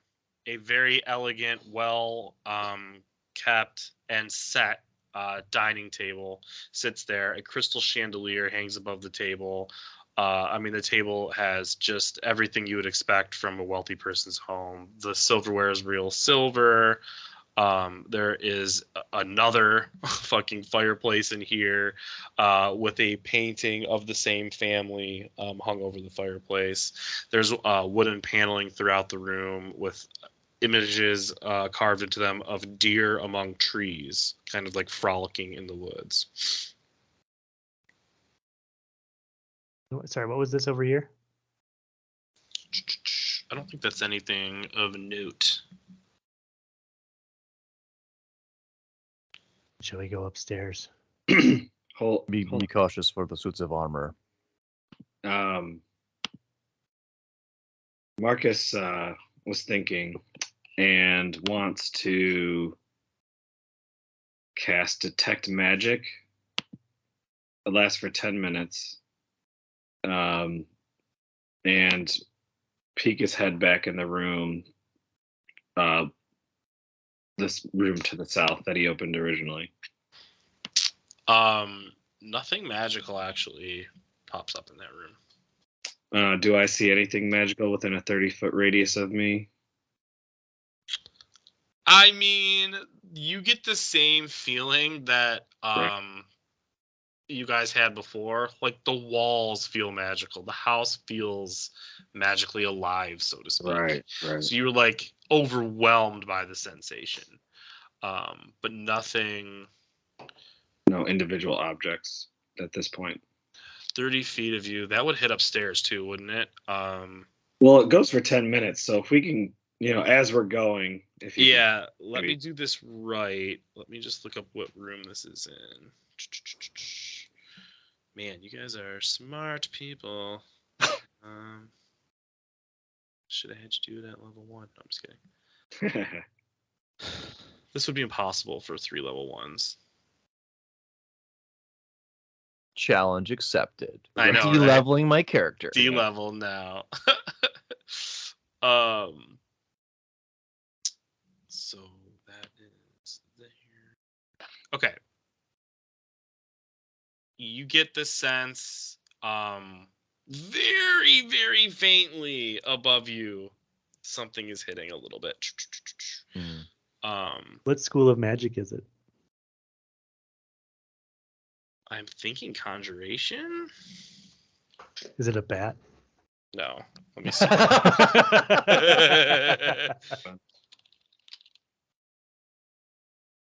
No time to prepare. Okay. In the meantime, I think that Cornelius is going to pop in the room with the wolves and just shoot one of them in the face with a crossbow, just for good measure. Nice. Yeah, I mean it's awesome. You hit it, the head falls off. Okay. But nothing animates. Yeah. Good idea. Reload the crossbow. I don't know what school this would be, but I'm gonna trust some other DMs here. It's like a magical aura that you can feel. Yeah. And it's very weak. Like you can tell it's above you, but it's not necessarily. It's at the range, right? Like if it's 30 feet, right. This thing's 30 feet away. So I'm just gonna tell the guys, I cast a spell. I can detect magical items. There's something further above us, but if we keep moving, this should last for the next 10 minutes, and I can figure out where it's coming from. The child said the danger was in the basement, did he not? That is what he said. I haven't seen a basement. Yeah, I haven't seen one either. Very well. Kids. All right, let's go up the stairs. Yeah, I'm in the rear. In the rear with the gear. Opposite of rear. Right. I'm in the Okay. middle. just because I think it's fun. Now you get up here. Your detect magic. You can feel that magic. It's hitting a little bit stronger above you, like directly above you, and you're also getting a few more hits, and they're above you as well. But this one is the main hit you're feeling because it's directly above your person. So if you went up one more floor, you would sort of think that's where this one is coming from. And then if you explored the other rooms, you're getting at least 2 more pings of a magical presence. I don't know what schools they would be, so we're gonna go with like you get an evil feeling. The evil school. Of something that might be alive. The Or GOP? animated. Yeah, exactly. Yeah, we just lost half our viewers. Yeah. We went from 1 to half. Right, baby. But you're feeling things, and I can kind of guide you as we get closer to kind of what that is and where you're feeling it. But that's where we're at. All right. So I think we're doing the rooms, but I do look at Cornelius and be like, the large essence of magic is right above me. Do you think you could send your friend here to look? Does this circle staircase keep going? Yeah, there's a 3rd floor. Oh, I thought okay, cool. I was under the impression the 3rd floor would be somewhere else, or the stairs. Yeah. I will send the bat to the Cool. 3rd floor. So you get to the 3rd floor. When you get to the top of the red staircase, you notice a few things as you look through it. As you get to the last like 5 or 6 steps, you can see as you're going, the carpet is more and more degrading and weathered and old, and you can actually see dust caked around. Where you have been previously has been like kept up pristine. As you get to the 3rd floor, you are now seeing what you expected: an old, aging, decrepit home full of dust, dark, creepy. And as you get into that kind of landing area on the 3rd floor, you don't see anything super obvious. And you question, I'm not sure what's magical here. You do see a suit of armor like the others holding a spear in that little foyer up there. But that's really all that you can make out. I mean, everything else looks normal. Oak walls, oil lamps that aren't lit. But that would be what you see up there. So again, you see Cornelius kind of close his eyes and focus, and when he opens them up, he'll say, "It seems that the building is deteriorated upstairs." Interesting. But I'm gonna look at otherwise, these armors. otherwise nothing strange. Okay. So what are these armors all about? Like what kind of armor are they? Are they roughly my size? The ones next to you? Yeah. Yeah, they're your size. They're like what you would see like in a museum. If anything though, the ones on the 2nd floor, they look fresh. Like those were just put up. But yeah, they're about your size. You're tall for an elf, right? How tall would you say your Yeah, height it's not is? like super tall. I don't know, 6 something. 2. Yeah, okay. I mean, you're either looking it in the eyes or looking down on it just a little bit, but it's roughly humanoid shape, and it's holding a spear. Is it heavy armor? I could Is it like full plate mail or something? Um. I'm wondering if I can put it on. Oh, interesting. Let me take a look and see if I know. Well, I guess we're gonna sit here for the next 15 minutes while he puts this armor on. It only takes a minute to don and doff armor, so it'll be 2 minutes. What is your what's your current armor class? 16. Okay. This is plate armor. And it does look like you could put it on. All right, I'll start Damn. doing that, and I'll Right. wear plate mail. Is that 18? Yep. All right. Yeah, I'll spend 2 minutes doing that then. While he's doing that, I'm afraid my detect magic is gonna wear out, so I'm gonna like go to the southern room and open that door while he's plating up. Cool. Let's do this. Let's look over here. And let's go over here. As you enter that room, you see giant like drapings over big, beautiful windows. That was definitely the point of this room, was to be able to look out into the sky. There are upholstered chairs that are facing each window. The middle window is a beautiful stained glass, and that picture depicts women and children. If you had to guess based on the picture, that they're singing and playing.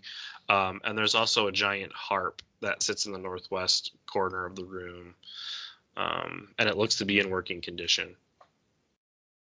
Is anything magical pinging in that room? Nope. Yep. Nothing magical in the room. Nothing magical that you're hitting on. Give me a quick perception check, though. Yeah. Okay.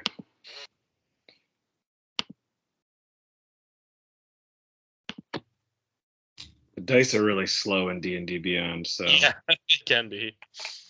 Well, that's a 5. Cool. Yeah, everything looks normal.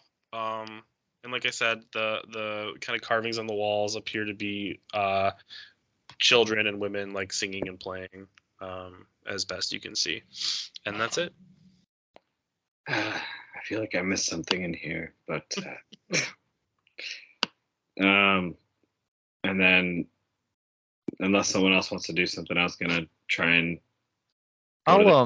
I'll pop into. Well, actually, can I do 2 things real fast, Joe? Mm-hmm.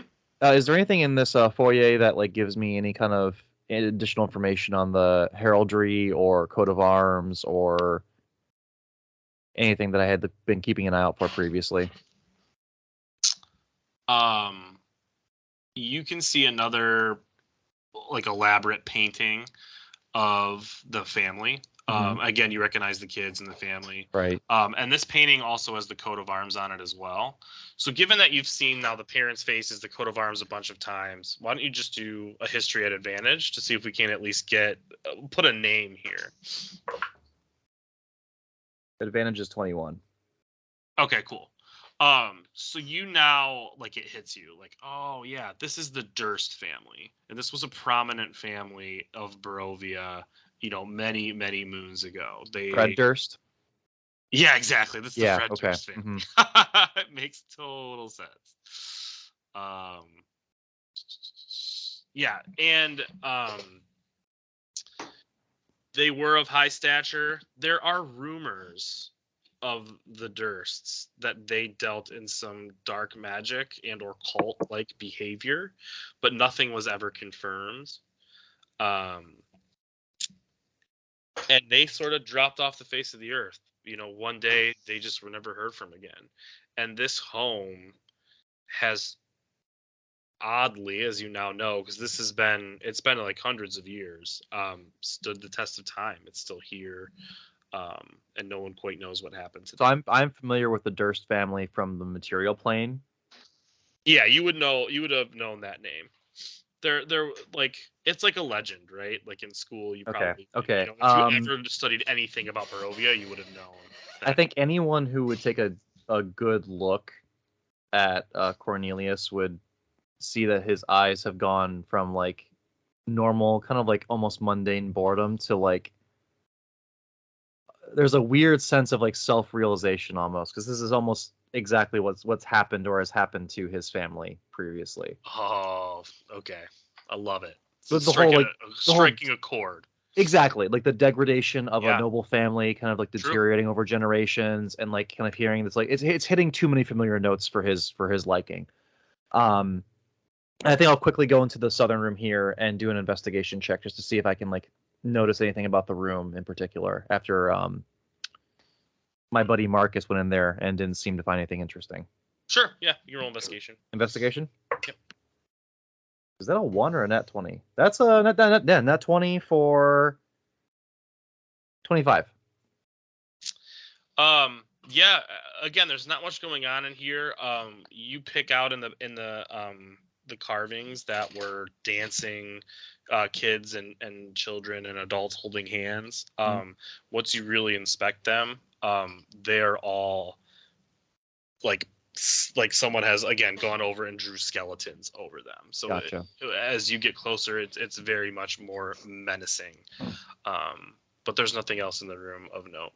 Can I peek out the? Are there windows? Yeah, this room Can I- has like big, giant, beautiful windows. Can I peek out the windows and see if there's anything going on out there? Yeah. As you do, you can barely make out anything beyond green fog surrounding the home. Green fog. The same fog from before. Oh, okay, gotcha. Sorry, I don't know if I colored it before, but yeah, it's the same Okay. fog as before. All right, so just like heavily obscured as well. Okay, and I'll come back out. Cool. Am I fully dressed now? You're fully dressed. Plate armor. Looking good. You are fully dressed. Thank you. You want to go in this room, Mr. Iron Armor Pants? Yes. Cool. So you hop into this room. Immediately, oh, I covered it twice there. You can tell this is a library. And the official description of the library: red velvet drapes cover the windows of this room. An exquisite mahogany desk and matching high back chair face the entrance of the fireplace, above which hangs a framed picture of a windmill perched atop a rocky crag. Situated in the corners of the rooms are two overstuffed chairs. Floor to ceiling bookshelves line the south wall. A rolling wooden ladder allows one to more easily reach the high shelves. I'll let you. And remind me, was this up here was still all perfectly clean, right? Everything on the second floor, even this library, like you don't even see one speck of dust. Books look new, which is odd because as you start reading the titles, like there's some old ass shit in here. But yeah, it looks pristine. Thinking back to what Cornelius said about the third floor, I'm going to take a book and just hold it in my hand. Cool. Yeah. Let's see here. So yeah, you take the book. We'll just say for the purpose of what you grabbed, it's like an encyclopedia almost. Just a lot of terms and definitions. It's very dense. And as you're penning through it, still like everything looks nice. All right.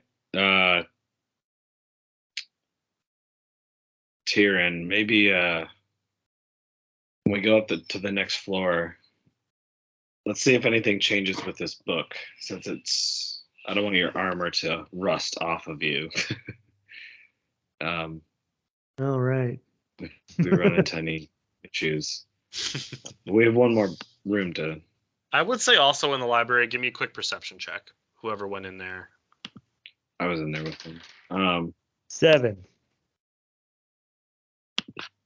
I got a roll. Ooh, good one. 22.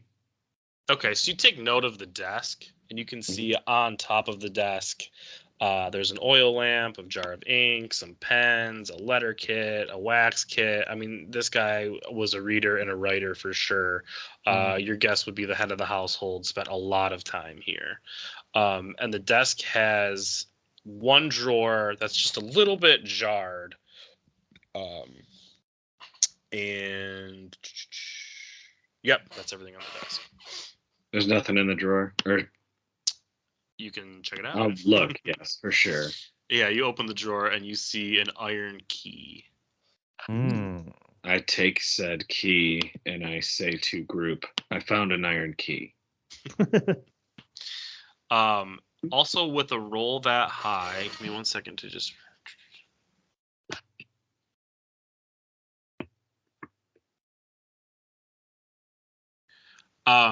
You notice, and you didn't before, but as you really honed in and a roll that high, one of the bookshelves on the, I can tell you which wall.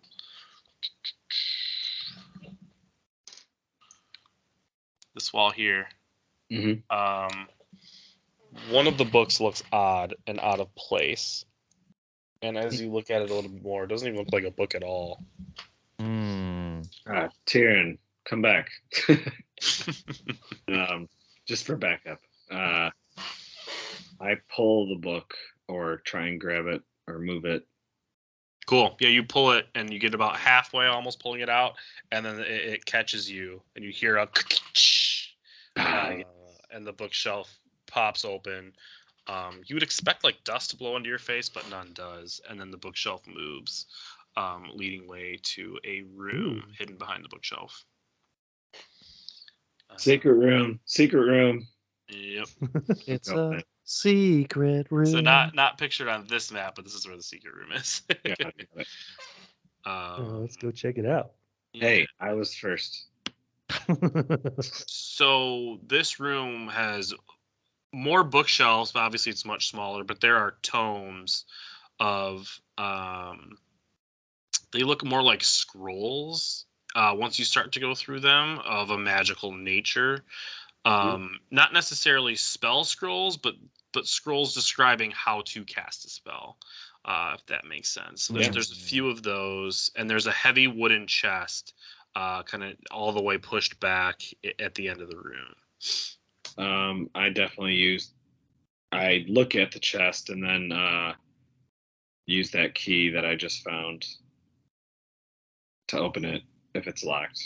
Cool. So you put your hands on the chest, and you see that the key isn't working, and the way that this chest is locked is different. This key does not belong to this chest. And do I get like a magical ping? And like, is my detect magic showing anything? Detect magic is not showing anything. Okay. Does anyone know how to pick locks? By chance? Pick locks. I don't think I have. Do I see any thieves' tools lying around? I'll say this. Just give me whoever is the most dexterous, and if you guys want to help, like just try to open it. Let's see. Let's do like a I've got a hand. All right, that's better than my +0. And I look at Cornelius. I can try some things, but it may not help. I will try and pick this lock. Sleight of hand is a 11. It's enough, actually. This lock is old, and there is not much to it. And you sort of guess your way. Full disclosure, you're trying to look like you know what you're doing, and you move a few things around, and it comes off. And you open the chest. Are all three of you in the room? I'm not in the room, I don't think. I think I'm hanging out like in this other one. Okay, cool. I'm gonna roll quickly here.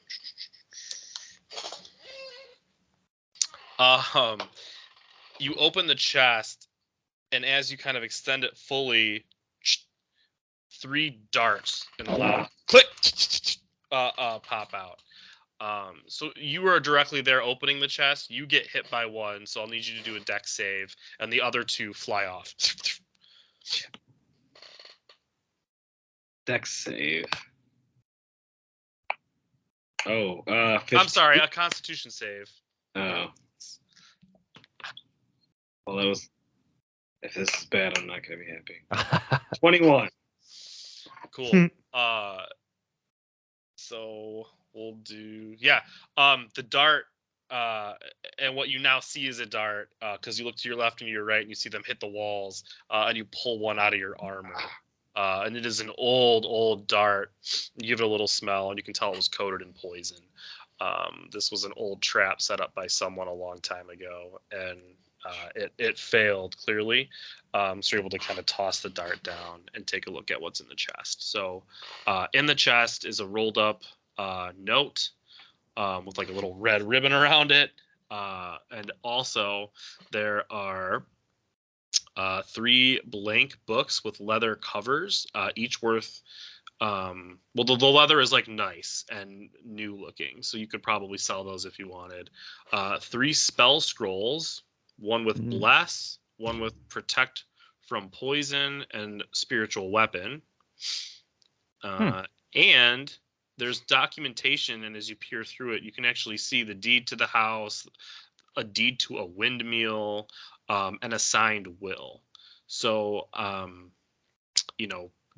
putting all this together, this is definitely where the owner of the home hid his possessions.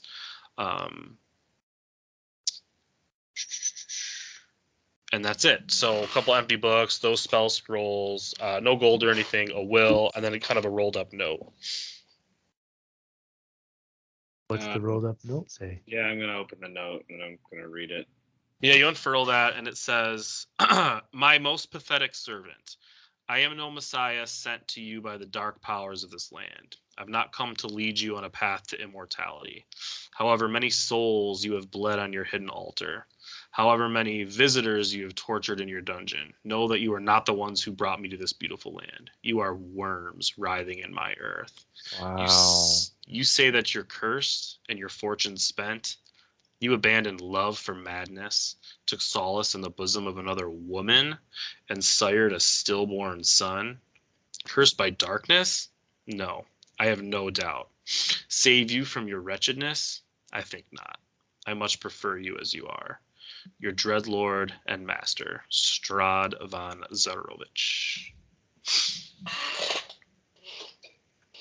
This is a spicy note, and I'll hand it to Chris. Yeah, I'll read it and just kind of hand it back to him.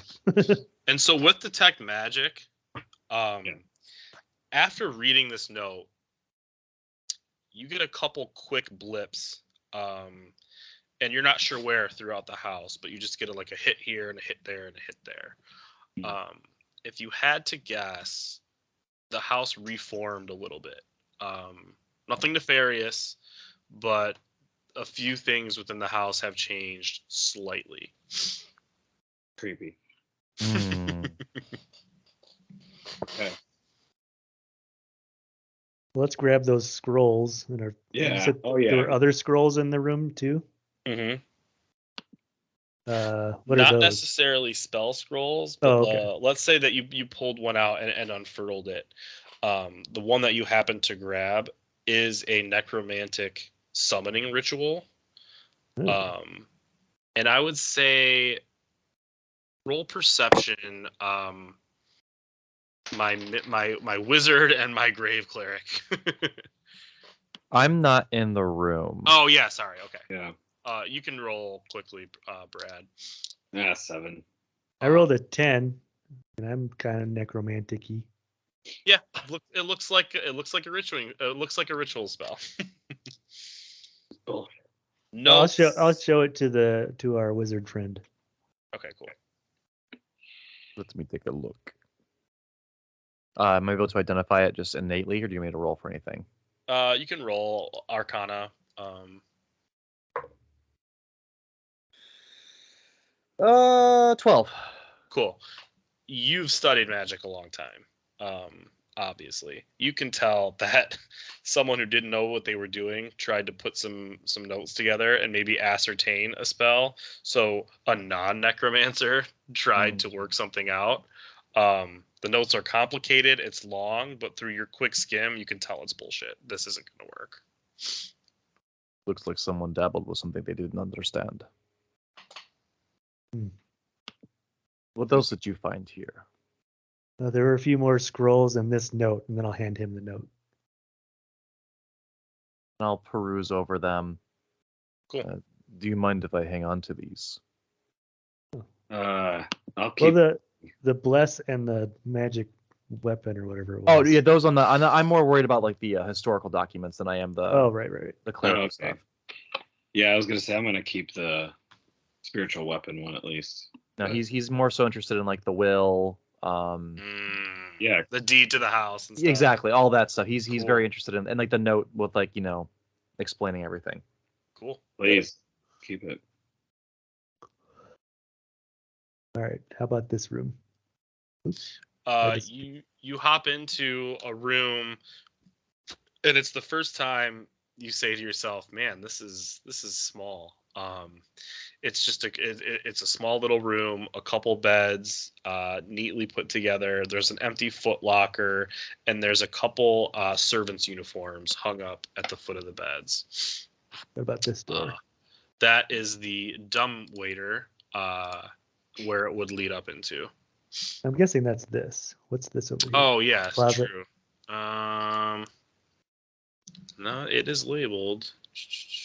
Oh, that's the closet where the uniforms are. Sorry. Oh god. Okay. Yep. And then the little guy's the dumb waiter over there. Cool. Well, should we continue upwards? I think we should. I'm holding the book, and I want to see if the book changes. Are you going first? Who's going first? I would say I will suggest that I go first for that reason. Cool. As you get up the stairs, again, about halfway, and you're looking at the book, like clearly conducting a science experiment, as soon as you cross the halfway point, it just, like something washes over the book, and it is dusty, old, and deteriorated. Whoa. So as I'm going up the stairs, does my new shiny armor turn to shit? Absolutely. That's what I was worried about. Well, I'm guessing it just falls off me. I'll You go might back want and to get change my back other to armor. your other. Bastard. How far up the stairs did you get, Brad? I want to, if I'm still detect magic, which I don't know if it's taken 10 minutes yet, but if that's still up, I want to see. I'm gonna try and get line of sight to whatever was pinging. If So we're gonna play it this way. yeah, You get to the top of the stairs. Because you have detect magic up, before you get to the top of the stairs, you realize what's been pinging you is right in front of you. So you're 6, 7, I mean, maybe 8 feet away from it. In the center, backed up against the wall of this little landing area, is a giant suit of armor. And it is just ringing with a magical aura surrounding it. then I'm gonna stop and wait for Tyrion at least. Well, everybody, but that What's suit of this? armor is the thing that's magical. And if yours rusted off of you, this might be alive. What school of magic is it? Fuck if I know. Evil. I think he said evil last time. It's the school of it's going to come alive if you get close to it. Okay. That's so funny. That sounds about right. It's the school of Marjorie Taylor Greene. Yeah, exactly. Well, all right. I'll draw my sword and approach it. Shit. When you get to about 5 feet, it comes to life and roll for initiative. Heyo. 13. How are we feeling? Combat and then bed, or this? Yeah, I think we got time for Do this combat. one. Yeah, cool. Yeah, that I'm might into be- it. I'm into it. All right, 20. Damn. So I'm gonna do this on paper. Just give me just 1 second. Yeah. Oh, sorry. No, you're fine.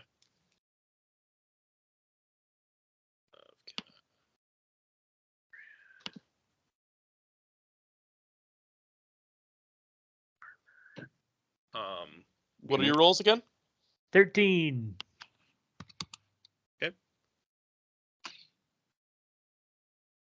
Cornelius rolled an 8. Okay. Bradley? Yes. What did I say? 20? Yeah. Yeah, man. Damn. Trying to add a dagger to my inventory. Sorry. Oh, you're fine, brother.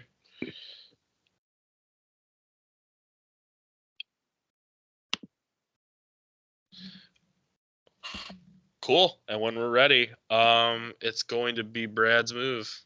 Oh shoot. Okay. Comes alive. All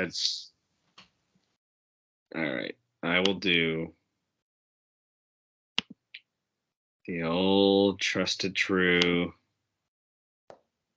This is no, actually, because I'm anyway, I want to explain. I'll just Sacred Flame is what I'm doing. So that's a dex saving throw. Okay.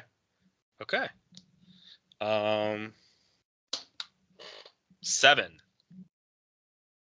All right. That's a DC 14, so 1d8 radiant damage. Cool. So that is freaking stupid 1 damage. Okay. Radiant. I'm laughing about something else. Sure you are. I was laughing about the 1 damage. So was I. No, it's fine. Yeah. Poor Brad. The dice have not been your friend today.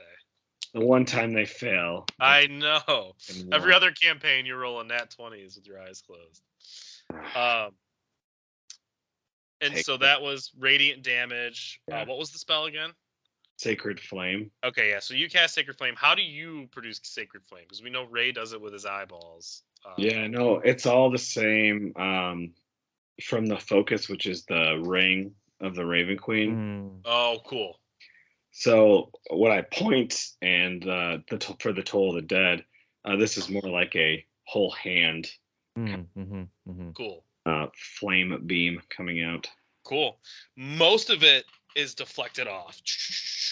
But you can see just a little tiny like red hole where it did just a little tiny bit of damage. And so in response, it kind of takes like a hulking step forward. And I believe it's engaged with Chris or Tyrion. And then has Van Lit come up the stairs yet or no? I think he's like starting to. Okay, that's fine. So this guy's got a big spear in his hand, and he kind of does the like, two hand, behind the back, and then tries to hit Tyrion with his first attack. That's going to be a solid 6.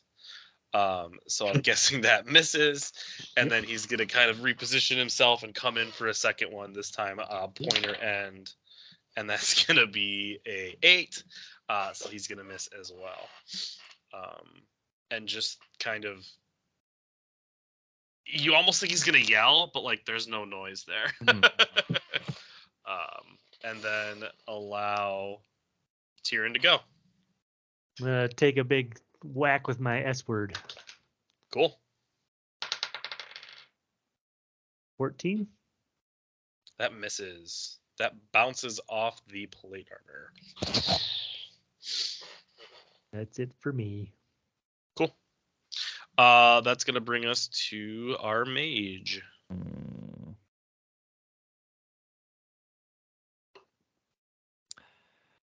Do I want to do Vicious Mockery again?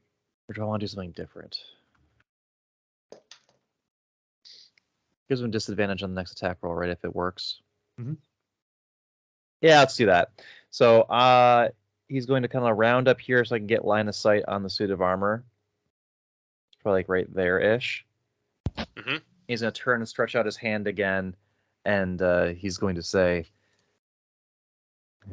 time has not worn you well. It's time you fade with the history books as well.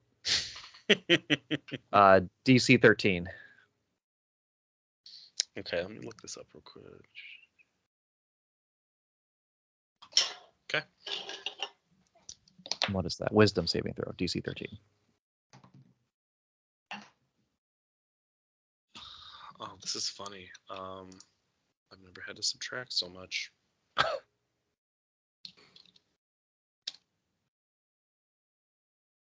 He still saves with a -4 wisdom. Wow. Okay. I rolled a fucking 19. So yeah, he saves. Okay. Okay.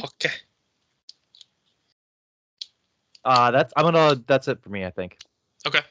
Cool. Yeah, I mean, so that happens. You come up, you yell some nasty stuff, and the armor just kind of looks past Tyrion right to you, and shakes his head, and gets braced to, make another move here. But we go to the top of the order here and hit Marcus. All right. The Sacred Flame being a disappointment, I will look at him and point to then have some necrotic energy flow out, and then the bells start ringing. So Toll the Dead, which is Cool. a wisdom save. 14. 14 is the. So that goes to me because I'm the roller, right? Or would that go to you? I think Sorry, Does- what was it? it goes to you because you're attacking, right? It's a dex saving throw, so Wisdom the roller would win if it's a Wisdom tie. saving throw, and I tied. Yeah, so you pass. Damn it! All right, nothing happens. Oh man, Brad, I can only roll like 20s against you. I don't know, man. All right, and I don't have anything else to do right now. Cool. He twirls his pole here, and swings at Chris. With his pole? Jesus, I'm switching that dice out. He misses both times. Wow. He misses both times. And I think he's so frustrated that he's gonna just take an unarmed strike against you. And that's gonna miss as well. So nothing happens. And we switch that dice out, so that's good for me. So then we'll go to it'll be your turn, Tyrion. I'm gonna try and grapple this guy. Okay. So contested strength, Contested athletics. athletics. Okay, cool. Let's go for it. I rolled a dirty 20. And I rolled a 5.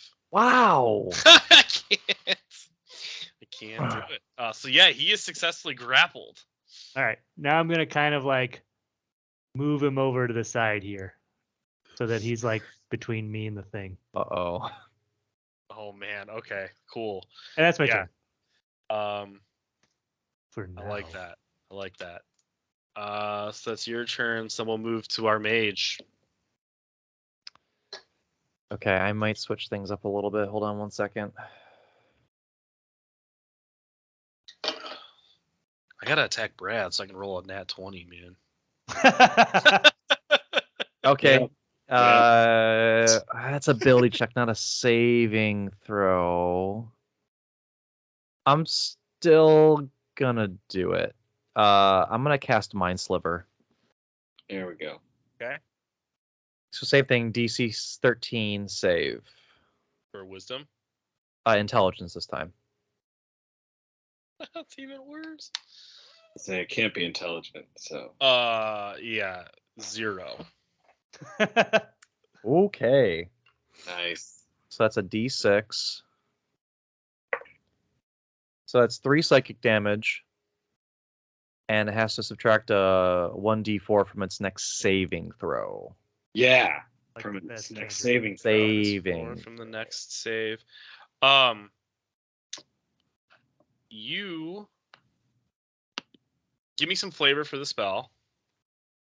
So you're gonna see him again, like kind of like redouble his efforts, stick his hand out again, and say, "I told you to go back to the annals of history." And you're gonna see the same like white, like almost like literal barbs, like shoot out, like electric, like white energy, just shoot towards it. Hit him in the skull-ish area, and you'll probably feel like some kind of like wave or impact from that. So we're gonna do it this way. What he has to roll and subtract, that's gonna stick. But the white stuff hits the armor, and it goes through. And you realize this is just animated armor. There's no sentience whatsoever. Right. So no damage is applied. Okay, cool. But the what he has to do, we're gonna say that sticks. Yeah, truthfully, that's all I really wanted. I wasn't so much concerned with the damage, so I'll take it. Yeah, I doubt he's immune to that, but the damage, he's immune to. So, cool. So he's grappled. He now has a little bit of a status effect applied to him. That was your turn. So that brings us back to the top. All right. Well, I am going to Toll the Dead again. because he has -4. So hopefully this helps. Let's see. So, wisdom save. Oh, yeah, -1. Yes. And since he already has damage, it's a D12. Cool. Yeah, he has one. Yep. What's He's a that? little tiny burn spot on his armor from you. That's you're damn right he does. All right. And he's currently grappled, trying to fight off. Well, that is 11 damage. Ooh, nice. It's necrotic. Uh, Hopefully that's still okay. Yep. No, it works. So you hear this bell, and the armor kind of looks around, and he's like, okay, cool. I mean, he's grappled, so there's a lot going on, but you can see his head kind of dip down as he takes the brunt of that necrotic damage that surrounds him and sort of crushes him a little bit. And that will bring us to his turn. So grapple. I was trying to Google that real quick. I can take an doesn't action. affect him at all. He can take an action to try and escape it, or he can just Right. attack me as normal. But he can't move. He has no movement. But okay, but he can still attack you then. You can attack when you're grappled? Really? That's Hmm. interesting. Yep. Is But it no movement. If I get out of the grapple, can I move? Sure. So that takes an action, and it's a Right. contested strength or athletics. Right. What is he gonna do? It's a giant hulking plate armor. He's grappled, so I don't think he's using his spear very successfully. He can. He's not restrained or anything. Yeah, I got you. Okay.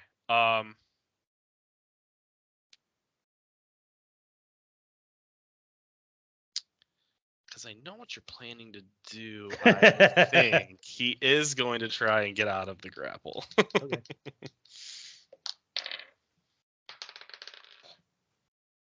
Dirty 20. 16. Okay. He gets out of the grapple. Right. So he's able to successfully kind of push you off. He can't have a lot of movement. Yeah. And then he is You going. know what? What's up?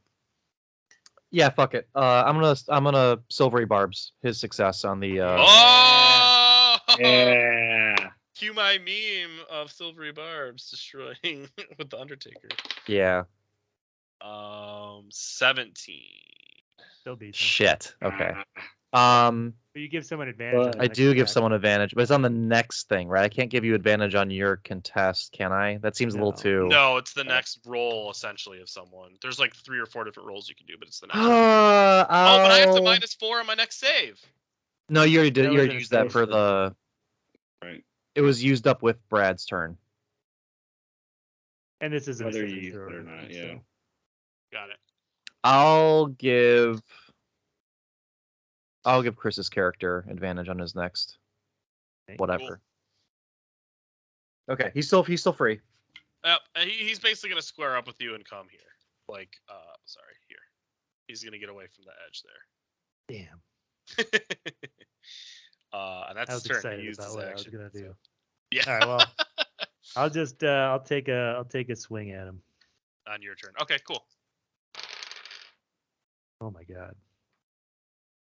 I rolled a 1 and a 7. So Miss. 12. Oh no. 12 damage? Question mark? Or 12 12 to to hit. hit? Miss. It makes contact, and you are affirmed with how thick this steel is. And you miss. So 13. So then we go down to Van Licht. Wait, when he moved, Uh-huh. he's over here now? He kind of like, I would say he like shuffled around you, right? Like was looking Right, at but you. but does Brad get an attack of opportunity? He would have gone the other way. This way? This way. He was here, so he would have like Yeah. shuffled this way. Hey, come this way.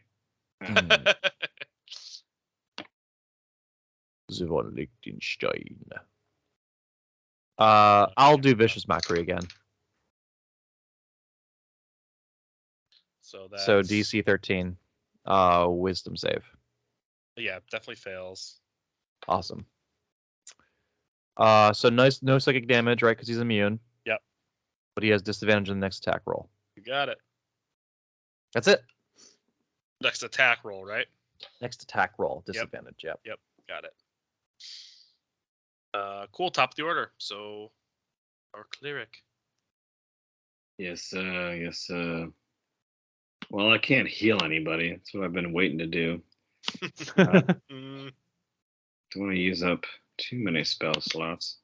So let's ring that bell in his head again. I'll do Toll the Dead. Ding, ding, ding. Cool. That's 14.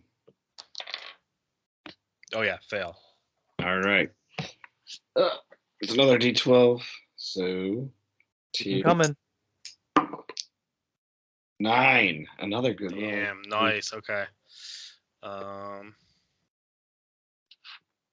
So tell me what it give me some flavor. Yeah, so I think it comes out like a necrotic flow, and as it gets closer, it forms into like these bells, and they just start rapidly ringing more and more, and like magically like go into the head of whoever it's cast on, and just start ringing ridiculously loud. Awesome. You call it redonkulously loud? I would say dong. Toads for donk? For Yeah, that. okay. Yeah. Awesome. Yeah, same as before. He kind of looks around because he knows something is coming and just crunches down. And I like to think the necrotic is kind of surrounding him and almost crunching him a little bit. So he takes that damage. And then he shakes it off. He's starting to look a little weathered. And if you guys were to take notice a bit, like Lair's armor did, the armor is starting to fade a bit. Look a little rusted, look a little patchy. It's not as pretty as it once was. But he does come at Chris with the spear. Misses on the first attack. Yeah, disadvantage, remember, too. Yeah, -4. No, this is No disadvantage. disadvantage. Yeah, just straight up disadvantage. Yeah, Oh, okay. Viciously mocking him. But he missed anyway. Yeah, it's true. Yeah, That's missed. true. Missed on both attacks. Yeah, I rolled the dice 4 times. None of them were over 10. So I feel like this is a Wow. stalemate. yeah, We you guys just aren't doing a call ton it of a damage stalemate. to him. He's not doing anything to us, but we're not doing anything to him either. So I think he's like, you guys are not doing much to each other. So although he's gonna invoke an attack of opportunity, he's gonna use his movement to come square up with Marcus. So you'll get to swipe at him an extra time. Sweet. Ooh, that'll hit probably. Dirty 20. Oh yeah, that hits. There you go. Gonna divinely smite him. Oh man. Okay. Fistful of D6s. Oh my god, this is the best roll I've ever seen in my life. 5, 5, 5, 6. Nice. Wow. All right, so that's 21 plus 3, 24 points of damage. Holy fuck. How do you want to do this? I was gonna say, like, that's gotta end it. To the exact number. Oh wow. Oh wow. So I'm gonna just kind of come down right on top of his head with my greatsword and just kind of cave in his helmet. Cool. And what's cool is he's not even looking at you because he now has focused on a new target. So kind of like Terminator-esque, just starts walking toward Marcus, and you just come down, and as soon as you make contact, it all goes lifeless. Falls to the floor. Nice. And as it does, I mean, the armor, you're watching it not disintegrate necessarily, but rust apart. That shine is wore off. The stuff looks ancient and not well kept. But the armor is completely faded and is destroyed. Sweet. So Nice. you guys are here. Armor is destroyed. Just real quick to kind of end cap it. Actually, we'll say detect magic is worn off. I think it's it's Yeah, safe it's to probably say fair by that now. 10 minutes have come and gone. So yeah, I think we'll end with you guys there. You smashed the armor to pieces, and you're rolling through this house of horrors. Yeah, We solved your animated armor puzzle that's right. By squishing it. In by your face. squishing it real good like. Oh man. No, this is fun. Thank you, sir. Thank you for throwing it together last second. That was Yeah, really yeah, nice. Joe. no Thank you so worries. much. Good job, everybody, Thanks for especially you, playing. Joe. Oh, also that was Played supposed to be along. 2d8 damage, not 2d6 damage. So Oh Wait. yeah, you could have overkilled him. I mean, it doesn't get much better than rolling 3 No, short it doesn't. of maximum. Just take your blessings and roll with it. Yeah, for sure. I can't That was believe awesome. he couldn't get a fucking hit on you guys. My armor class is not amazing either. I know. If anybody, I should be in the front for that. Race. I mean, I have more hit points. I Oh, almost yeah. had him throw the spear at Eric, but Come at me, bro. that was maybe coming. But I'm like, then he's gonna have to like throw punches. I was No, so excited to push him off the edge. Of I this know cliff. you were. dude, I was waiting for it. I was waiting for you to suplex his ass. And I really, really wanted you to walk all the way up the stairs with your armor disintegrated and have that thing attack you. Because you're Yeah, that would have been funny. That would have been funny. But But, AC's 18 now. It's 4, 10. like Yeah. 12. Nope, 10. I have a 0 dex mod. So You have 0 dex mod. so funny. You would have been so fucked. Oh It's man. been great. Good. All right. Remember We'll go my, ahead. my sorcerer of like having 9 AC? Yeah. Yeah. Just wait till we go back to the Black Veil of Vendraza. That's gonna be fun with Ooh, your low ass AC. All right. I'll go ahead and stop the recording here. We can All right, bye, BS for a YouTube. little bit, but that's Thanks, it. YouTube. Deuces.